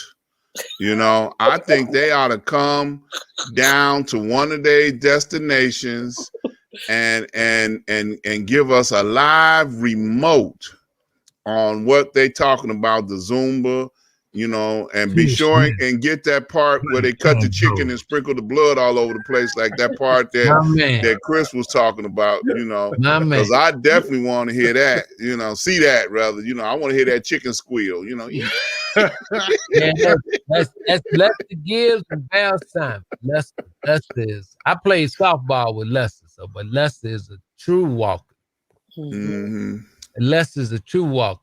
And Mike can almost can dance with almost any dance, but Lester knows the culture. Don Vick, they definitely know the culture of the dance, because you could tell this is ballroom style. Then nobody's trying to dance in the middle of the store floor. They're following one another. They're very organized. Yeah, they following that circle. It was a spiritual thing with the walk, man. It's a spiritual thing. It's a very spiritual thing. And you can see when these cats are dancing, I mean, it looks elegant with class and all that kind of stuff. And ain't no dude trying to be all on the woman. It ain't nothing nasty. You know what I'm saying? You're dancing, but you ain't trying to be all nasty with it. You see, look, you can see the distance that the woman has. Ain't nobody trying to do the slow grind or nothing like that.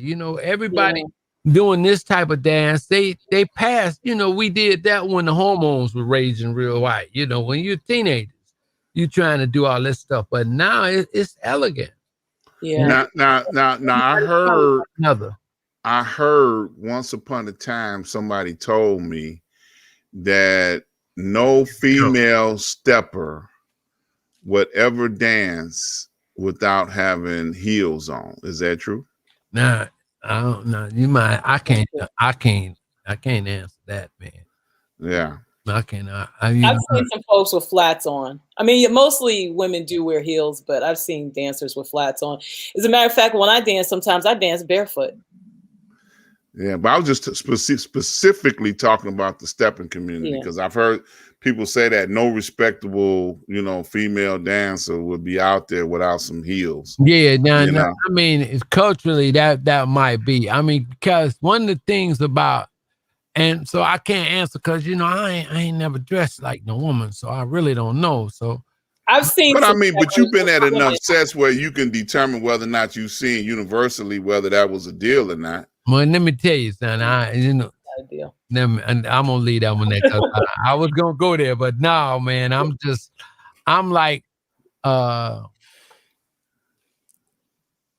focusing on. I'm just hoping that when this woman is doing this dance with me, she can keep up. Or we can keep up. Or then I don't want to step too far. And she got these 5-inch, what you call them, heels, and she can't keep her balance. Yeah. Like that, I'm always concerned and trying to protect her. Trying to protect her that way, in that dance. But when the women when they go out, man, the culture is to dress to the nine. You're gonna try to be as sharp as you can. At one point,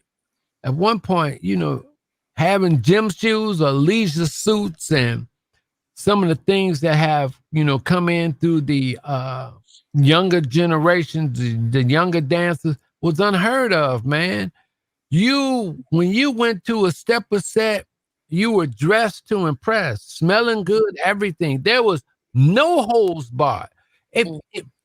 I wish I could bring up the pictures of my dad, and my uncles and my mom and them when they used to go to Club Delisa and stuff. They wasn't messing around.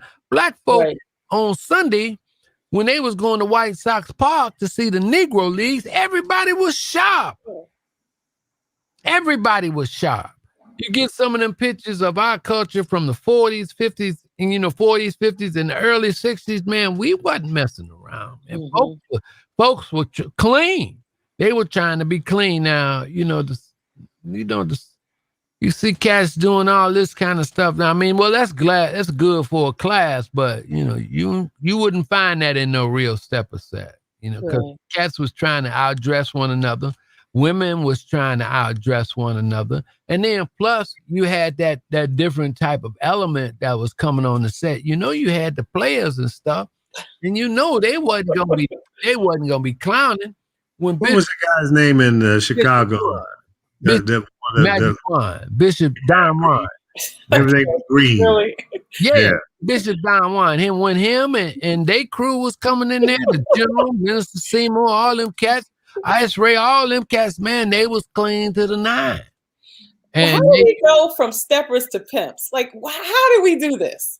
That was part of the culture. They would listen. Okay.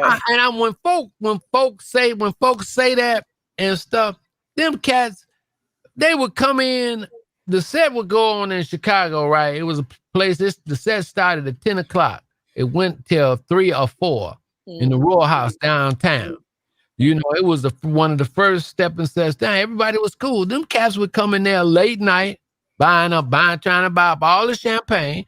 And if they liked what they did, they would invite. If they liked what you were doing, they would invite you over there to drink. Them was some of the nicest people in the world. They were nicest people in the world.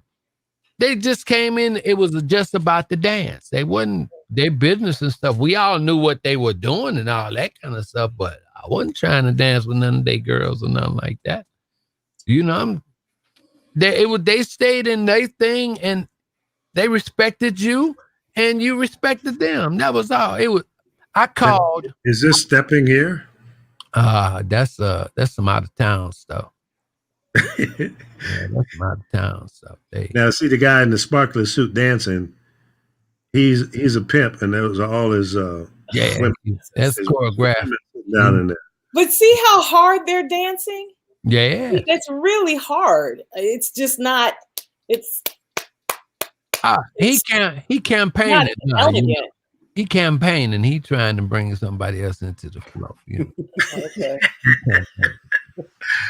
Yeah, that's what that is. Yeah, that's campaign. So you say that's the equivalent to the rooster. The rooster walking around the yard said, "I'll take that one. I'll take that one."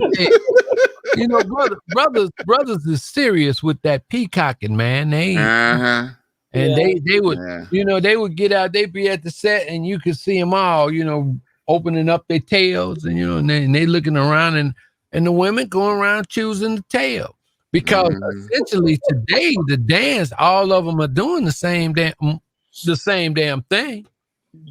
One of them might have a couple of extra turns, you know, and I'm like, when I look at it as compared to what I did, I knew the distinct style of everybody that I admired. You know, I knew what they did best, and I said, "Oh man, I like that." And then I was still, you know, if I saw something, a move that a cat did, you know, some kind of way, I'm going to incorporate it and Reggie Miles-eyes it. And that was, everything had to come to be within your style. And the thing that's missing today is the lack of style. You know, and the way they teaching now, if you're being instructed by any instructor, like most of them have no instruction on the walk. When the walk is the foundation of the dance. If you ask anybody, they say, well, you know, what's the oldest dance? The oldest dance in America was the waltz. And the variation of that dance, you know, we took it and did what we wanted to do with it. Yeah, cakewalk. Yeah, we turned it into the walk. Yeah, we turned it and did our own thing with it. You know, so, and then what really pisses me off about trying to bring this culture back to life, everybody makes it try to seem like the party is some type of special place to go to. It's really not. It's a place where we would go and release ourselves from the oppression that we have endured for hundreds and hundreds of years. They used to make us on the ship come out and exercise and dance. But finally, we started doing it to ourselves. I mean, for ourselves, for our own pleasure. You know, in the 20s, right, we had what you call the rent parties. And you wasn't going to no rent party trying to outdance nobody. You was trying to get in a woman's arms, and she was trying to get in your arms. No, it's about getting that rent paid. That's when you was paying for the money. I mean, shoot. Right. I mean, paying the money, but hey, Lee, I did the quarter parties, and that was, you know, that was for to get me some gym shoes or something like that. My parents let me have a quarter party, and I'm doing that same thing, waistline parties. But the rent parties, it was all, but really the essence was all about folks getting together. You know, getting together and being. So you talking about the blue light in the basement type thing? There you go. I heard about it. Yeah. You know? Oh, come on, Dr. Ron. Come on, Dr. Ron. Now, you know, the blue light basement parties is culturally, as far as we was concerned, those were just grinding sessions, man. Is that what that was? You weren't trying to do no walking up in there. You was trying No. Most of the dudes would be sitting against the wall. No. You know, not at no basement party. Yeah, I was on the grind. Too scared to grab a girl. You know, that's what they was. But anybody that wasn't scared to grab a girl can grab as many of them that he could. Man, please. That was me. Man, please. Yeah. If I saw a cat on the wall, I would have my friends. I would have a bunch of my friends stand up so I can go on to the to the right side of them, away from the stairs when I was in the party. So just in case the girl's mama came down there, because they would come down there and say, y'all get off the wall, you know. And I'm trying to have my friends cover it up while I'm doing this mayhem. You know, when I was young, when I got to be stepping, that's when it got to be classic. But, you know, when you're 13, 14, and 15 years old, it's a different type of bag. You thinking about another thing, man. And that them basement parties was strictly about being on the wall. You only heard, and the records was so short. Ooh, baby, baby, for me. Ooh, baby, baby, smoking. The tracks of my tears. Temptation, since I lost my, you know, all those things, man. 2 minutes and 15 seconds. That's right. And that's all you could get. And so, and that's all you could get. And so you had to really be cool, right? Yep. All right, Lee. What you didn't switched up now? What's the white dude doing, man? What's the white dude doing? Warming up for breakdancing. Oh, is that what you're doing? Oh, okay. That's you really had to be cool and not make no sister mad, because I was gonna have a party that night. You going to Reggie's party? Yeah, you know. So you really had to be nice to him, otherwise you wasn't gonna get no grind. What happening? You had to get her some lunch, all that. And I used to love all them games, them high school games going on. Cause see, my mama wasn't gonna allow me to go out on the Friday and Saturday. My parents, they didn't allow that because they was doing that gangbanging. Well, you can have a party here. Just tell your friends to come over here. You know, and that was just it. Yeah, like Cooley High. Just don't tear up the furniture. That's right. Exactly. That's exactly right. That's exactly right. And then the bad boys wouldn't come because they knew my brothers and my cousins was crazy. Man, I ain't going over there starting no stuff over in Reggie's house. There was never no fight in my house. You know, at no party. We didn't have to do that. But my mother was not going to allow me to go out. I was like, I had to be 18, 19 years old before I had to not tell my mother that I was going to a certain party. You know? When the address, the phone number. I don't know those people. You can't go over there. When they was doing the college sets at DePaul and Loyola and stuff. Now, if I mentioned it was going to school, oh yeah, you can go there, baby. You go there. But if I said I was going to the Ridgeland Club, or if I was going anywhere else, I was like, no, you know, where you going? You got the number? Who you know around there? And she had to know somebody that was next door or something like that. Mm-mm. But only school-related stuff I could go to, man. But, you know, the social part of the dance culture is what's happening, and we gave it up. Yeah. Well, so look, it's changed it as well. I don't know what's going to happen because it's a little scary. I'd love to be dancing right now, but there's no way in heck that I'd do it. Oh, well, I think this COVID thing... I think this COVID thing is it's gonna make it come back. After it comes back, folk gonna be thirsty and they're gonna want to have fun and they're gonna get back. It'll be the promoters who will have to regroup. Yeah, you know, it's the promoters that's gonna have to regroup, and the style is gonna change. It's not gonna be as wild. It's not gonna be as wild as it was. You know, it's just like everybody act like. In the stepping community, like nobody could make any money or something like that. It was like this was the last bit of money that they could make, and the elegance and the love of the dance, all of that stuff was like being cut down. I think this looked like some Las Vegas steppers and stuff. I think that's a Las Vegas stepper. It's at the Grand Ballroom. Grand. Oh, you got to have a man. The best walkers I've seen have to be over 75. Well, yes, because that's definitely in their era. But I know some guys. This one guy that I know, his name is Dwayne Adams, and he's not 75. He's a little bit younger than me, but he's a killer walker. He's a killer walker. Richard Willis. I mean, it's a lot of guys. You know, if Lee, I got that video down there. If you could bring it up, play it. Where? I think it's down in my waiting room. I got it. I tried to share the screen. Oh, I have no control over that. Oh, okay. Hold on. Maestro bass. Oh, yeah, bass. Holding out on us. Holding out. because let me share the screen. No, I can't do that. But I was trying to share a video file. So Base got to give me that access. But it's down there. Or Base, you got to bring it up. Well, it's almost in the private chat. No, it's probably in the share screen, like share your screen. It's in my studio. It's down there and it's next to me. In the green room. Look in the green room. How you get a green room? I don't have a green room. I have no room at all. I don't even have a bathroom. Wonderful. There you guys go.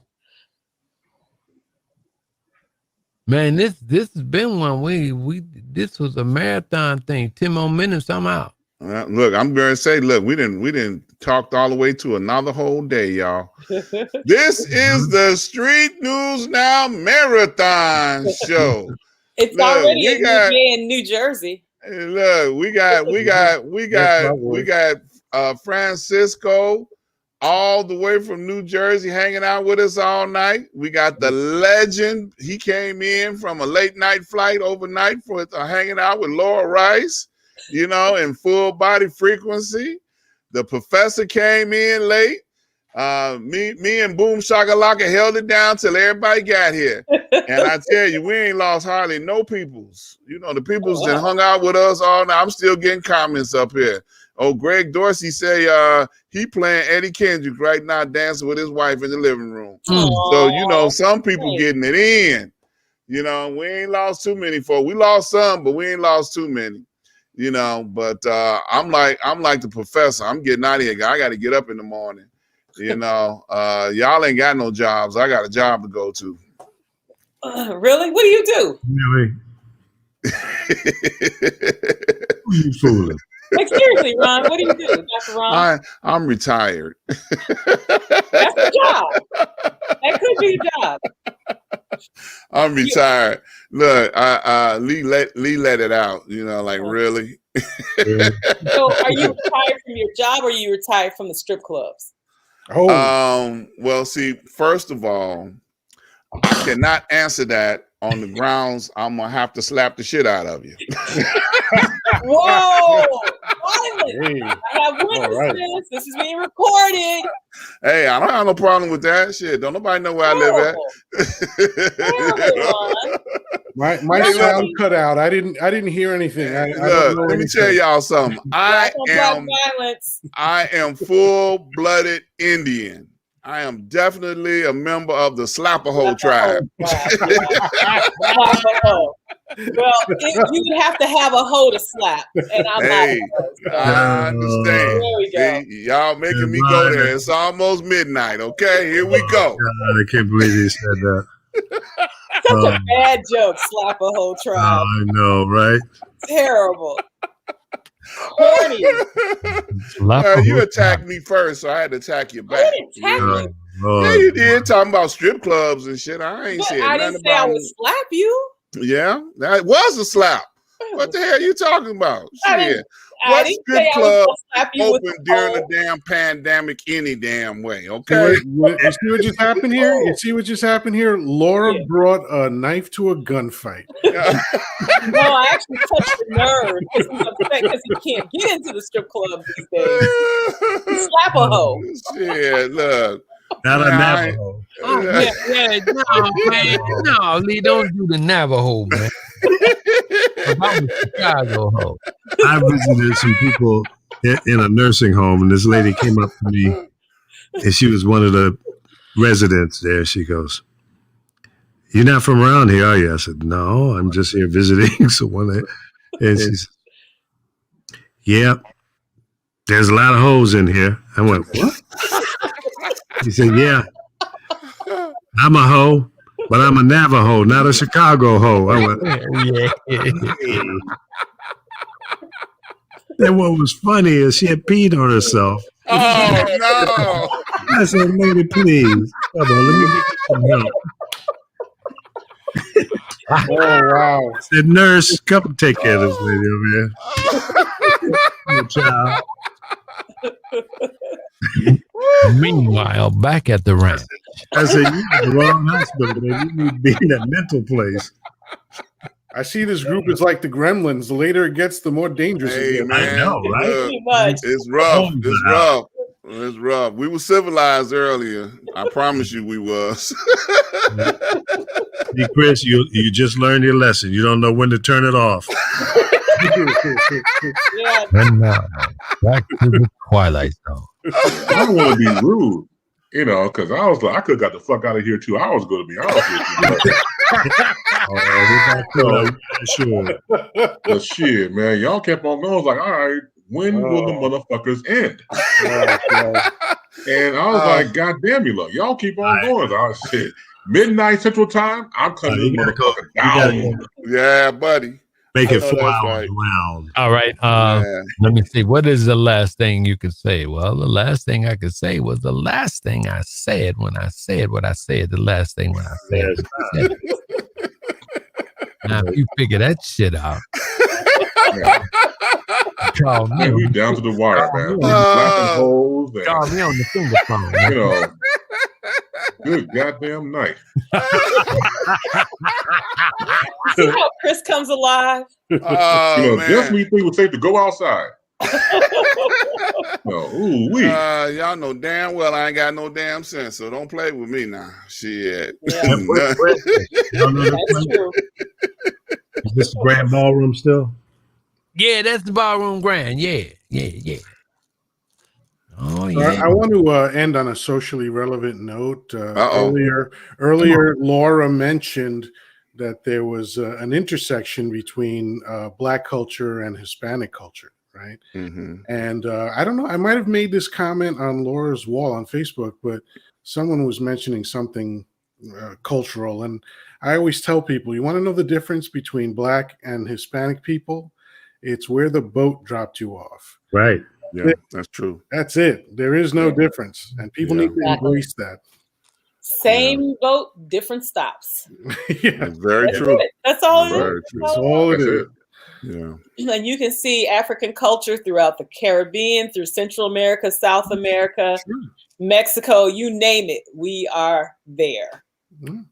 True that. Yeah. People make the mistake of thinking that the transatlantic slave trade only took folks to the United States of America. So not true. No. We are a fraction of those who were enslaved and brought to the Americas. Yeah, and actually we got dropped off last because they were dropping them off in other places way before they got up to the 13 original colonies. Right. Yeah. You know, we was the end of the slave trade, to be honest with you. You said drop me off in Jamaica. Yeah. Well, you would have been a hardy Negro working in the sugarcane field. They pick people based on their physical ability to go to the hardest places. You know, I would have been dead before I got on the damn boat. I'm telling you straight up. Because I was a skinny little wiry guy. I'd have been fighting like hell. I said, kill that mosquito over there. Get him off. Just he ain't gonna make it. I probably would have been thrown off the boat for eating too much. Yeah, I would have been alligator bait or shark bait. Definitely. I'd like to think that I would have been an Igbo and I would have jumped, but I don't know that that's true. What, you saying you'd have killed yourself? Freedom is free. I mean, you know, you don't want to, hey, freedom ain't free, but, you know, I'd like to think that I would, but I probably wouldn't have. Yeah. But if one person fell off the boat, then all of us were going because we're chained together. Yeah, that's true. That is 100%. It's like I feel chained to you all tonight. We're all going down together.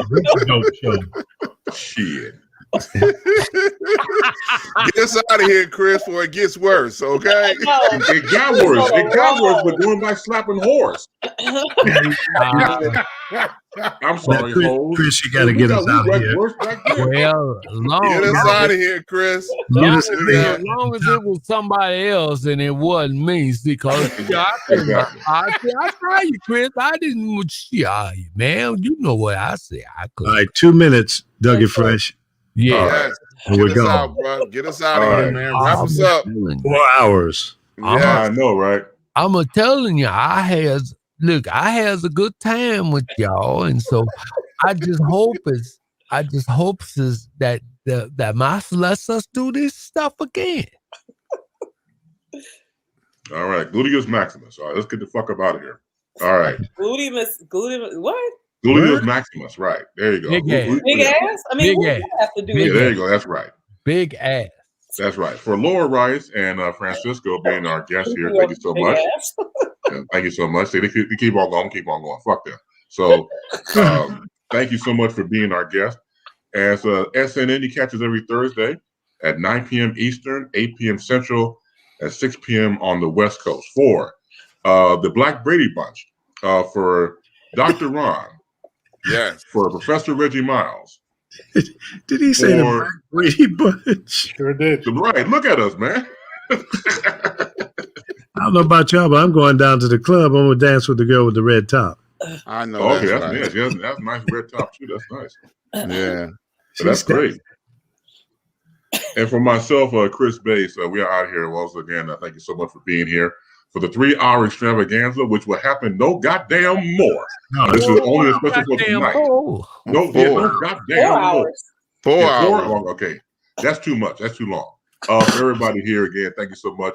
We'll do it again next Thursday, right here on SNN Street News Now. See, still playing with the toys back there. So, okay, thank you so much. We're out of here. Take care. Have a great weekend and peace. That's right, Lee. That's right.